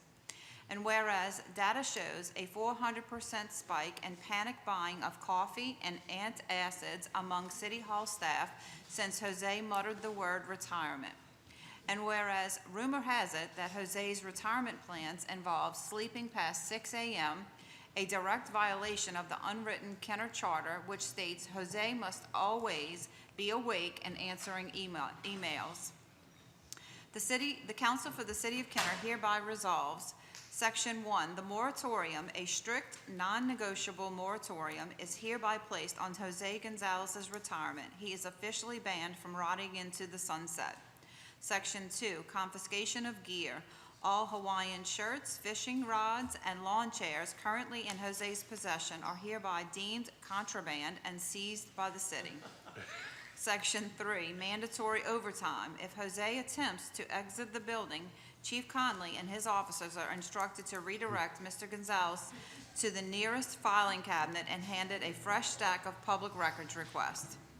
Be it further resolved that if Jose manages to bypass security and successfully transitions into retirement, the City of Kenner officially expresses its deepest gratitude for his years of stellar leadership and dedication, and formally requests that he keep his phone on for emergencies, defined as whenever anyone misses his guidance. Thank you, Madam Clerk. If you ever heard the term government mafia, that's what you're in, Jose. We bring you in, but we don't let you go. Ladies and gentlemen, this man has served in Jefferson Parish and Kenner for just under a half a century. I don't know a single person who may be responsible for more infrastructure work. I know we had Paths of Progress when I was first on the council, maybe 26 million. I think all in all, just from Kenner, it was about $100 million that you got and oversaw in infrastructure. I know you've gotten numerous awards, a Lifetime Achievement Award. I think that at the very least, you be open to consulting with us if the mayor deems it fit. We appreciate everything you do. The resolution is meant both as a joke, but to let you know how valuable you are to all of us and what you've done to make Kenner a better place to live, work, and raise our families. Again, I can't think of a single person who has done more for our residents, our property values than you have, Jose. And I want you to know we love and appreciate you. We love your service. I don't think Kenner would be the city they are today without you. So we appreciate you, my brother. Thank you, Councilman. Thank you, Councilman. I've known Jose for 40 years. Our sons played baseball together. What he's accomplished for Jefferson Parish and the city of Kenner is truly amazing. And we wouldn't be where we are today without you, and you're going to be missed, but your phone better keep ringing when we have questions, because as some of the past city attorneys have talked, like Ms. Dufresne, when you talk to, I can't think of the man's name. Mike Power, okay? You're in that class, Jose, and basically you will be called on, I would think. Just let us know when you're in Dallas visiting your grandkids. But thank you for everything that you've done. Thank you, Councilman. Councilman Ream? Thank you, Council President. I wish we would have had more time together. A lot of people probably don't realize how far back we go, all the way to my childhood. You know, outside of my dad, I think you probably hit me more ground balls than anybody and probably threw more batting practice to me than anybody. So, you know, you were a great baseball coach, a great person for me to grow up around. Obviously, I was good friends with Steve and still to this day. Went to Jesuit with him, and, you know, used to pick us up in the afternoons after practice and drive me home. So I go way back with Jose Gonzalez, and, you know, you're not going to find a better person. And then to see everything that you've contributed to government over the course of your career is I'm so excited and proud to have been a part of your life and you part of mine. And I hope you enjoy your retirement and everything goes great in retirement. We're certainly going to miss you. As Councilman Stagney said, I hope that you'll be around to consult as needed. And to kind of close with a baseball type term, you're a pro's pro. You are everything that you would want in a public servant. So thank you for everything you did for Kenner, and thank you for everything you did for me as a young boy. Thank you, Councilman. Councilmember Lahat? Everybody wants to speak, so I'm just going to say one of the funniest things I've ever heard from Jose. I asked him when I first got in, I said, why do government projects like federal DOTD and 80/20 matching projects in Baton Rouge, why do they take so long? He goes, Joey, government-funded projects like this, they move in 3 different directions, or three different ways: slow, stop, or reverse. One of the funniest things I've ever heard for that, describing that. So thank you so much. I've had a great time with you, and we're going to really miss your expertise. Thank you, Councilman. Councilmember McKinney? Thank you, Council President. Jose, there'll never be another Jose Gonzalez. A brilliant man obsessed with candy. You'll always carry your Ziploc bag filled with candy and happy to share with anyone and everyone. Brilliant man with so much knowledge that if he does know the answer, he immediately says, give me 5 minutes and I'll have the answer for you.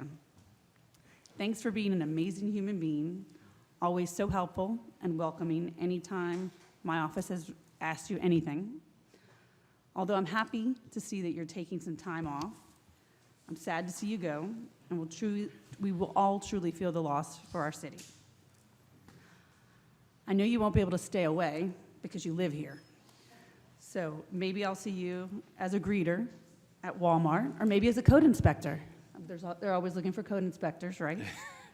Or maybe we can have lunch at one of your favorite spots in the city. Thanks again for your years of dedication and guidance. Please accept this little token of love to hold you over for the next few days, and you have to come back if you want more candy. So thank you truly from the bottom of our hearts, and remember, you always have a home in Kenner because you literally live in Kenner. So thank you. Thank you, Council Lady. Councilman Wilmot? Thank you, Mr. Speaker. I just wanted to say, Mr. Gonzalez, you have a vast amount of knowledge on important governmental processes. That's so very important. You have always been available. You put in an extremely long workday on a regular basis. The bottom line is you get major things accomplished without ever making any complaints by yourself. You are solution-driven. You're a fixer. You have always been a delight to work with. Thank you for all your years of public service, especially all those that you contributed to the city of Kenner.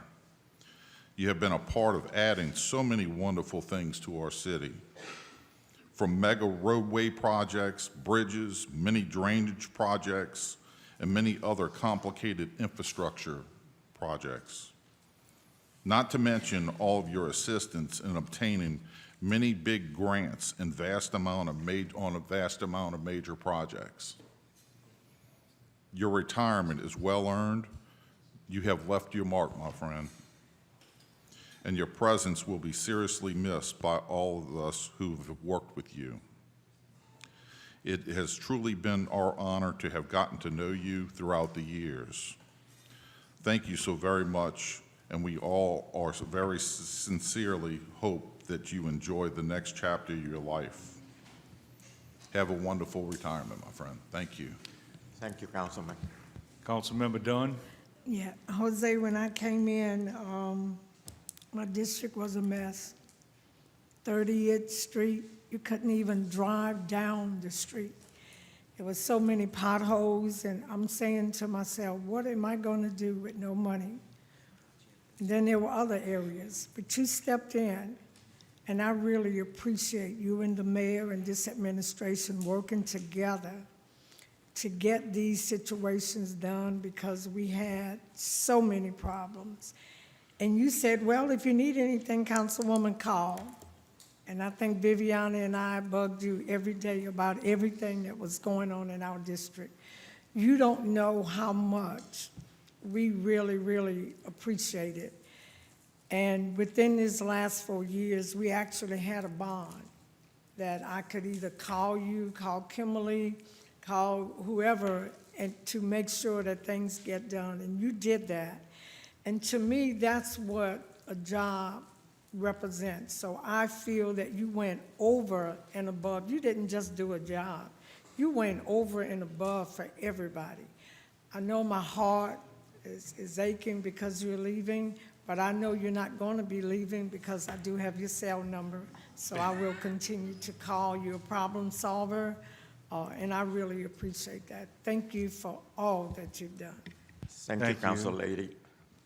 Mr. Nugent? May I say something before? No, you can't yet.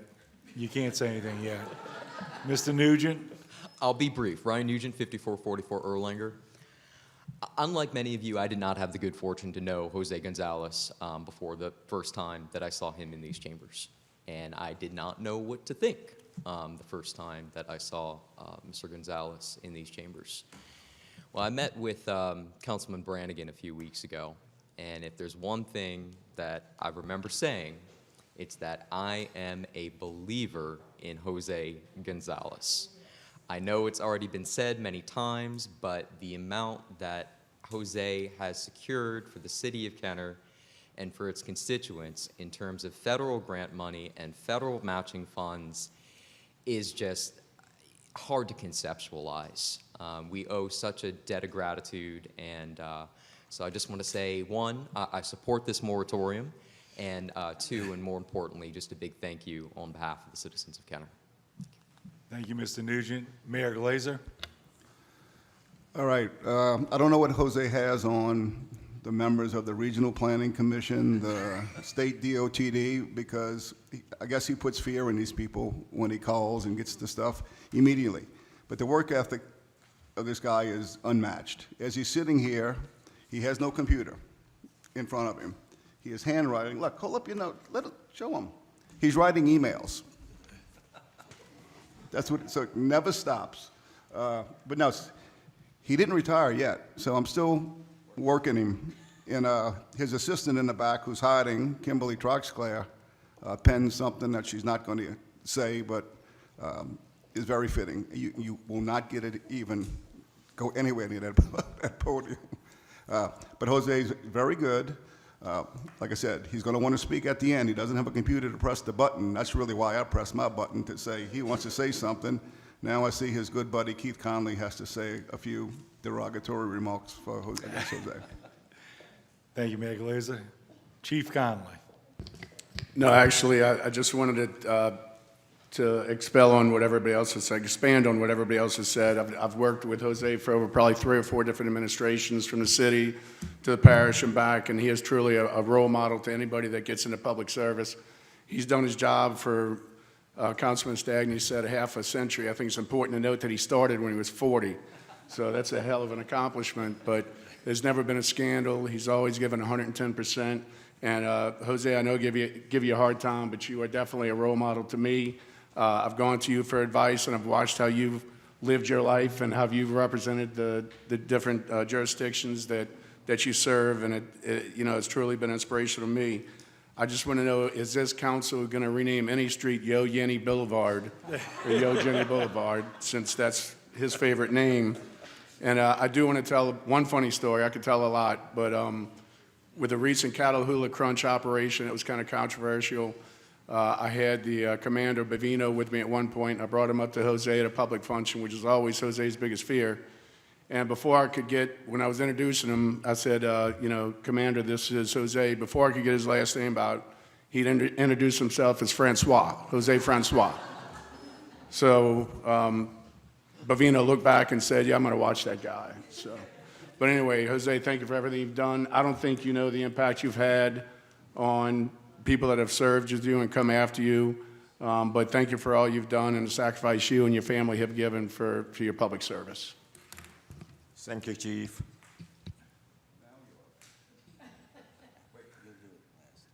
Councilman?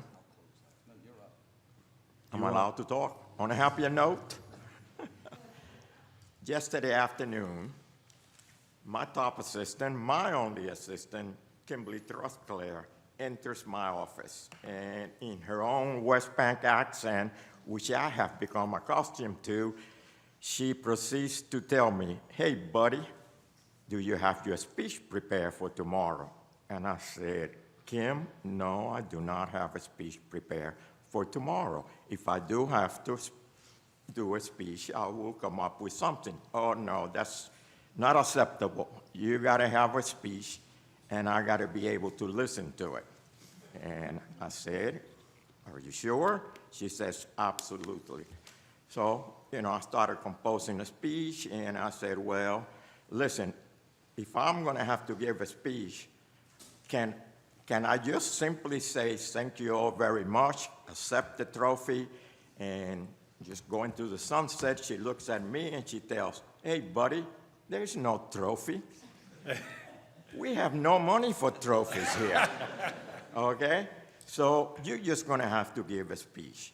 And I said, okay, if I do have to give a speech, are you prepared to take it down, perhaps type it for me? And her response, back on her West Bank accent, she says, look, by the time you're going to give this speech, everybody's going to be real hungry at that council meeting, so I can't have a long essay, okay? Furthermore, I have a hair appointment this afternoon, so I got to get the hell out of this office before I lose my hair appointment.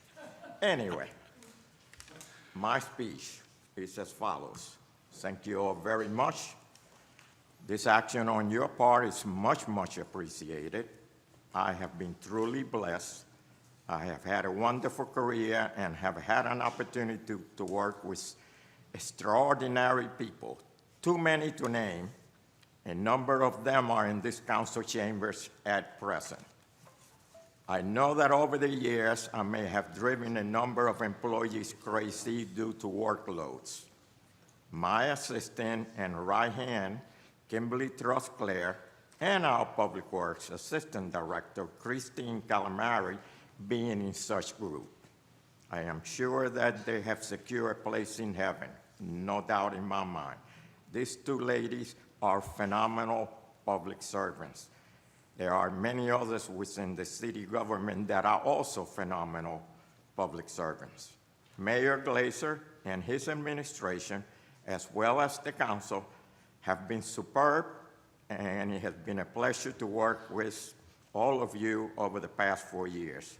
We have managed to accomplish many things working together, and there is definitely much more to come our way. In short, thank you all for your confidence and trust in me over the years. Thank you all. Councilman.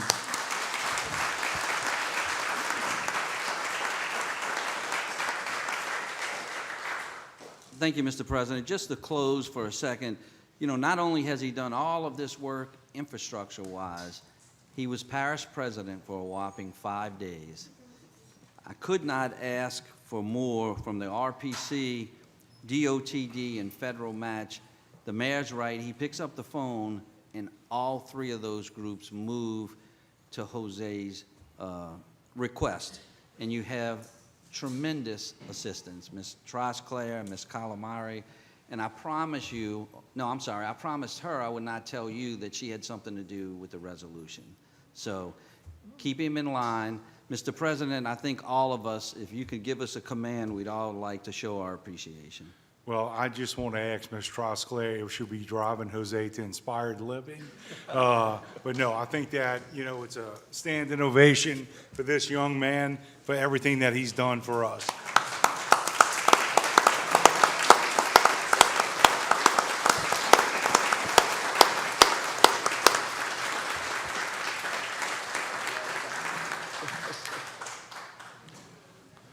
Thank you, Jose.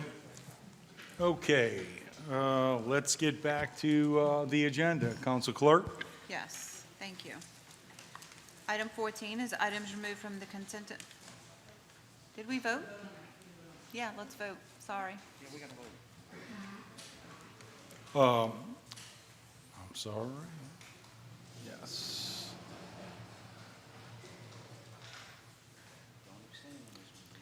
Motion passes 7-0. Item 14 is items removed from the consent agenda. We have none. Item 15 is acceptance of contracts and similar matters approved by the mayor. Item 15A is summary ordinance number 14,224, an ordinance authorizing the utilization of Jefferson Parish contract number 55-23562 with Pipeworks Plumbing and Demolition, LLC, for demolition and associated services on an as-needed basis and an amount not to exceed $500,000 for the life of the agreement for the General Services Department. Got a motion by Councilmember Wilmot, second by Councilmember Lahat. Please cast your vote. Motion passes 7-0. Item 15B is summary ordinance number 14,225. An ordinance accepting the quote received from Covington Sales and Service Incorporated, a sole source authorized dealer, to purchase a Q's FlexiProbe C540C camera with a 200-foot cable reel and 512 HZ handheld locator for the Public Works Department. Got a motion by Councilman Brannigan, second by Councilman Ream. Please cast your vote.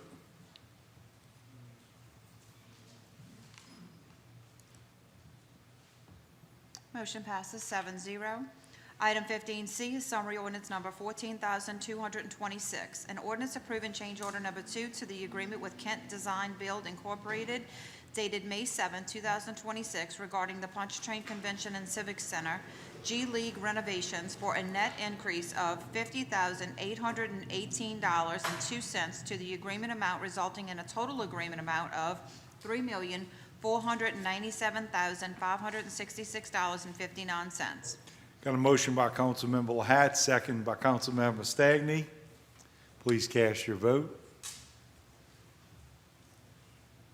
Motion passes 7-0. Item 15D is summary ordinance number 14,227. An ordinance authorizing an agreement with Will Stand Incorporated in accordance with seal bid 26-6972 to provide lead remediation construction services for grant-funded programs for the Federal Program Compliance Department. Got a motion by Councilmember Wilmot, second by Councilmember Dunn. Council members, please vote.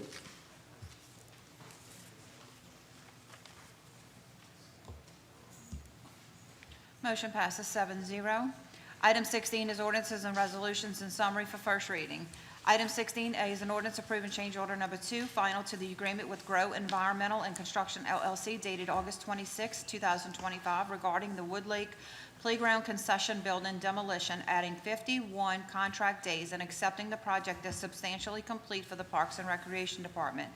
Item 16B is an ordinance accepting the lowest responsibility received from Lytel Enterprises of Ohio LLC to provide reflective sheeting as needed in accordance with electronic bid 26-2221 and an amount not to exceed $30,000 annually for the General Services Department. Item 16C is an ordinance accepting the lowest responsibility received from Roof Technologies LLC to provide for the labor and materials for roof repairs at Butch Dewey Gym in accordance with electronic bid 26-2220 and an amount not to exceed $5,921.83 for the General Services Department. Item 17 is reports from the council and our special committees. Councilmember Wilmot. Thank you, Mr. Chairman. I just have something that's more of a personal note to say. Today, August 21st, my wife Sherry and I have been married for 39 years. And I got to say, it's been wonderful. I wish her a happy anniversary, and to my darling wife. That's all. Thank you. Councilmember Stagney. Thank you, Mr. President. Happy anniversary to you and Sherry. She must have wings. I want to commend our council president and our police chief. Fox 8 covered some problems with the mall after the teen fell in the building in New Orleans. The mall is a huge issue in our city, and I appreciate the chief for tackling it and the council president for his comments, and I think we are going to address some of that as well during the council meeting. But I appreciate what you're doing. It's sorely needed, and I know our citizens appreciate it. So thank you both. Councilmember Dunn. Yeah, I don't know if the mayor is going to speak on this or not, but yesterday we did do the groundbreaking for the AP Clay Inclusive Care Health Center. So that project is definitely on its way. So some people were saying, oh no, it's not going to happen, but I thank God we did break ground on that yesterday. Councilmember Ream. Thank you, Council President. A lot of residents are concerned with speeding in neighborhoods. I did a social media post about a week or so ago, and it went viral, to say the least. So I want to thank the chief and the police department for continuing to help us with that. It seems to be a widespread issue, and I know that your traffic division is tackling that, and I appreciate your efforts. And just want to remind everyone out there that it's 20 miles an hour in neighborhoods. You know, there's kids playing, there's people out and about. Please take it easy. As the song with my post said, take a slow ride. Take it easy when you're in our neighborhood. So, Chief, thank you for help with that. It's a high topic on a lot of people's list right now. Thank you. Thank you, Councilman. And I just want to say that the Esplanade Mall is a problem. And last year, I had to send them 170-something pictures. And what happens is when you send it from the top guy all the way down, eventually the grass gets cut. It takes 7 to 10 days. This year, I'll send them about 50 pictures. And I'm getting ready to send some more because they went out and they cut the grass, but they cut the grass and it's all in the parking lots now with a bunch of trash. I guess they may be starting a hay baling service because it's totally ridiculous. Rotten trees have fallen down. So I just want to let you know I'm staying on the Esplanade Mall owners because that property needs to be cleaned up. Thank you. Council Clerk. Item 18 is new business. We have none. Item 19 is unfinished business and motions to reconsider or remove from a tabled position. We have none. And item 20 is persons wishing to address the council on special subject matters. Mr. Greg Tift.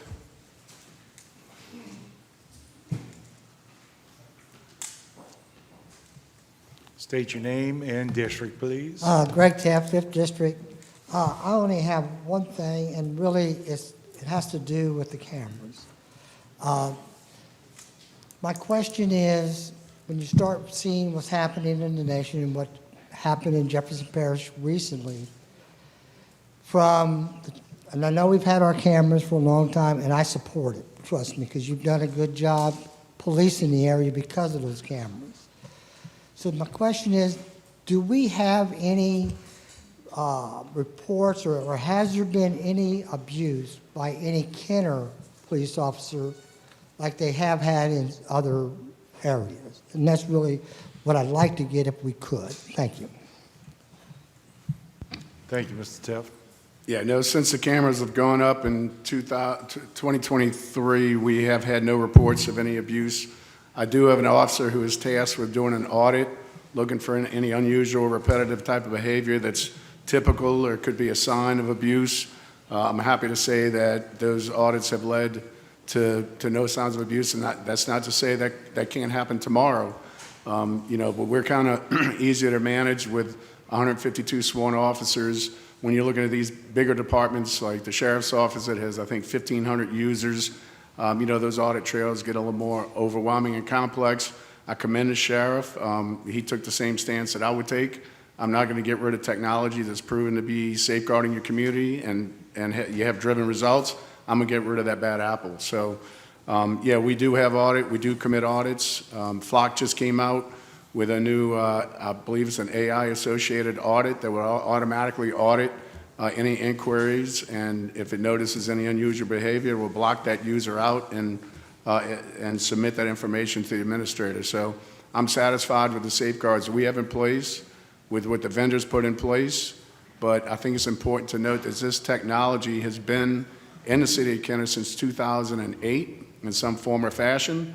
They've just improved the technology, and it has been useful in taking everything from murders off the streets that have been coming through the city of Kenner to everyday incidents of hit and runs, protecting victims that might have protective orders out, things of that nature.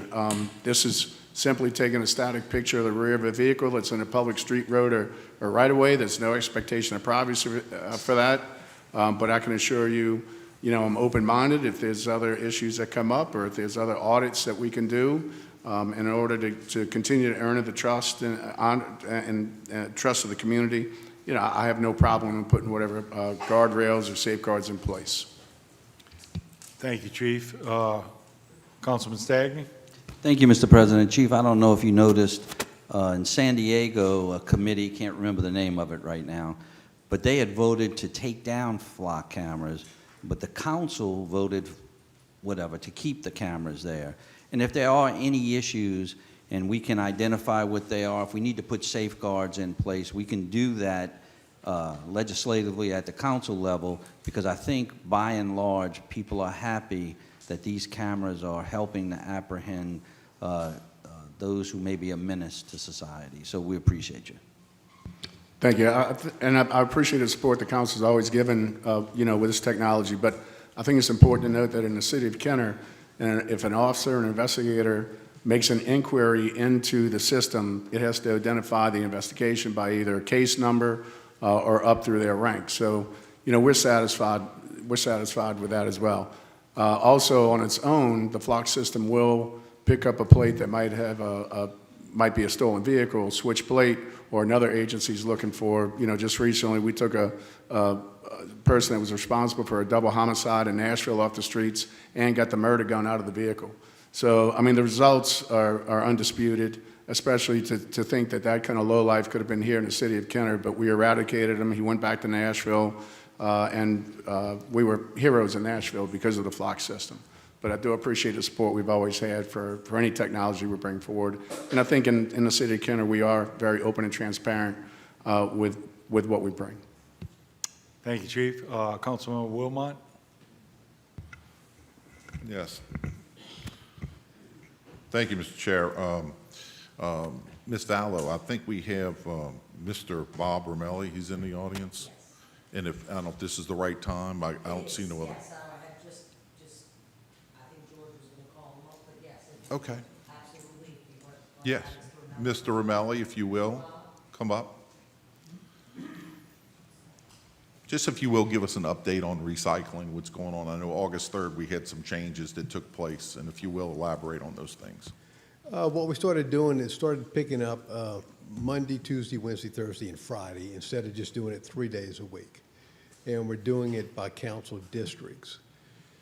It seems to be going pretty smooth. I said we've had a few constituents call and ask us what districts they were in because they were confused. They didn't understand where they were and what days they were going to get picked up. It seems we have very few complaints. We've had maybe a handful of people call and say that we missed their recycling. We went back the next day and picked it up, and we informed them of what days they're supposed to be putting it out, and that's kind of where we are at this point. Okay, and I've gotten a couple too, just to let you know. As far as District 2 in particular, that's the area that I represent. It's a different pickup date, of course. Instead of being Saturday now it's on a Thursday. So now we have 3 different pickup dates as far as 2 for garbage and 1 for recycling. And I've gotten 2 complaints on that because it is a little different than the rest of the city. I don't think any other district has the entire district where we have that type of situation that has occurred. So I just mentioned it. I don't know for the future if there's any other changes that come forward in the future. If we can keep that in mind, I think it makes it a little bit more honest on the constituents in District 2 because it's putting out 3 times instead of 2 times. So that's the only real complaint I've gotten. So I just mentioned it to you. I don't know if there's anything you can do to address that at this point, but I heard these changes came about because it makes it easier on you as a businessman, and so you can have better coverage. Well, it does make it makes it easier on us because we don't have to run back and forth to the MRF every day with the trucks, and it also keeps the trucks off the street. They're on the streets less time now, which helps the traffic in the city. And we have the same number of trucks running. It's just that they're running less time during the day. That's all. And I heard that there was stickers that you were placing on the recycling carts. I don't know if it's, I presume it was you. Yes, sir. We put stickers on the carts and indicated the day that district was being picked up. We're also in the process of putting door hangers out on the doors, trying to encourage more people to start recycling and telling them when their recycling day will be if they decide to recycle. So you're still in the process of putting the stickers and the door hangers? That's still... The stickers are done unless somebody needs one. We're doing door hangers now, and that's more to inform people, hey, come on and do some more recycling. Your recycling day will be X. Thank you. Thank you. All right. I don't know if any of my colleagues have any questions. Thank you. Bob, in District 4, Ryan Drive is split, District 5, District 4. So I know Amy and I had talked about it. Are you picking that one street up for one of the districts? There's no sense in sending a truck down twice, you know? Well, the way we're handling that is pretty simple. If the can's out, we pick it up. Okay. It doesn't matter if it's Okay. on the left side of the street or the right side of the street. Perfect. So, you know, when the can goes out, the can gets picked up. That solves the problem. Yeah. Thank you. Because I think Amy had questioned me about that. Yeah, there's and only, I think, that's 3 or what we 4 decided to streets do. like that. Yeah. So, okay, well, thank you. All right. Councilmember McKinney? Thank you, Council President. Hi, Mr. Romelli, how are you? Fine, how are you? I appreciate I will clarify that District 4 is one of the, also is a district that now has 3 days that has to put them out, which, you know, is what it is. But I do want to, if you could, you may not be prepared right now, but I do, you know, after you go through and encourage more people recycling, which is what I hope you're doing, I'd like you to come back and report on the increases and the impact and how many people, like how much recycling is happening and stuff like that, because you know, obviously we just voted on to continue recycling, and I'd like to have a report on, you know, the impact of that and how we can help, how we can also help to expand recycling throughout the city of Kenner, and also, you know, just partner with you in any ways that we can. So, We'll do it. Ms. Newton? I just wanted to add on that the mayor just signed this morning a grant we received from Keep Louisiana Beautiful, and that grant is intended to educate the community and try to increase recycling participation. And I'd like to add to that, we have offered to donate $1,000 to that effort to help kick it off and get it going. We want to see more and more people recycling.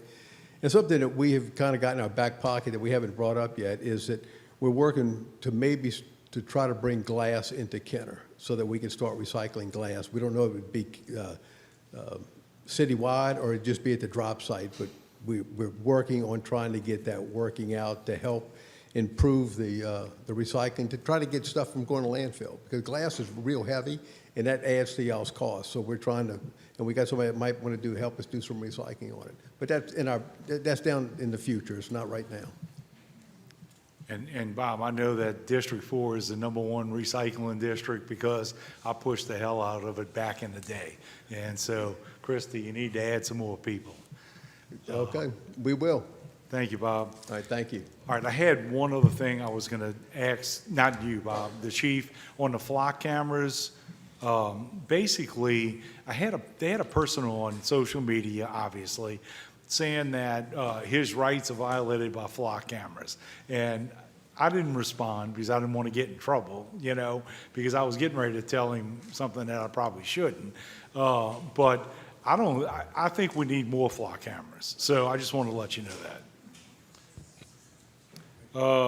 Mr. Ryan Nugent, out. Mr. Richard Brown. You're taking too long to get to the podium.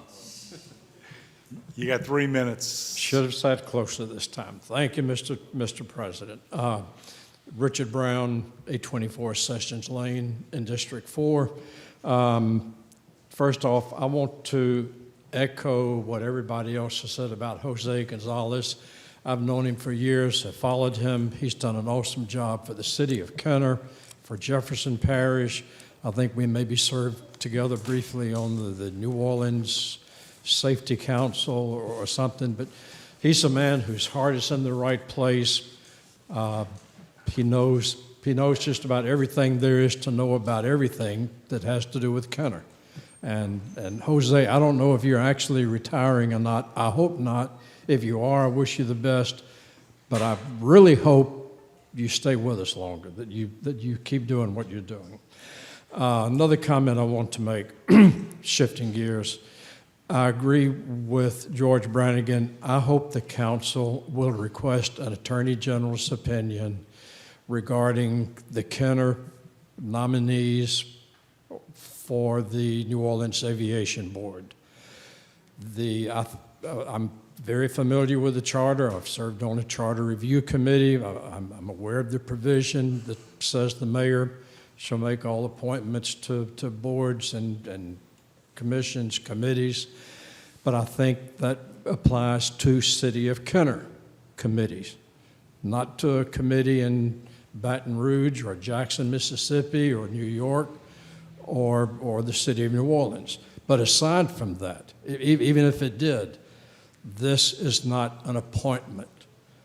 The cooperative endeavor agreement that governs this, and I just lost it, I've had it up on my cell phone for this entire meeting until just now, but it says very clearly that the council for the city of Kenner shall name 3 people that it recommends for appointment to the New Orleans Aviation Board, and the mayor of New Orleans makes the appointment.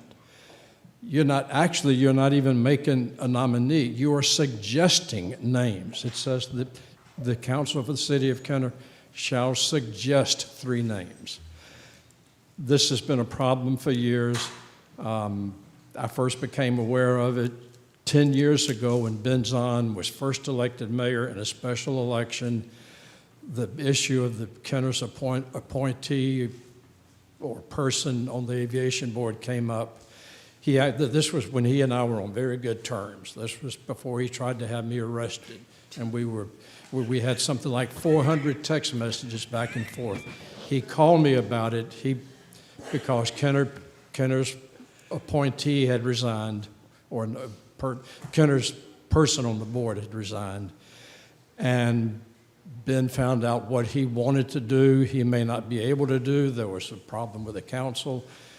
It was a problem back then. Please, y'all get an attorney general's opinion on this. But in my opinion, the document that governs this is clear. The council shall make recommendations, not the mayor. And with all due respect to the mayor. Thank you. That's it. Well, I thought my time was out, but I think I've said everything I wanted to say anyway. Oh, I wasn't paying attention. I think I've gone over. Council Clerk? Motion to adjourn?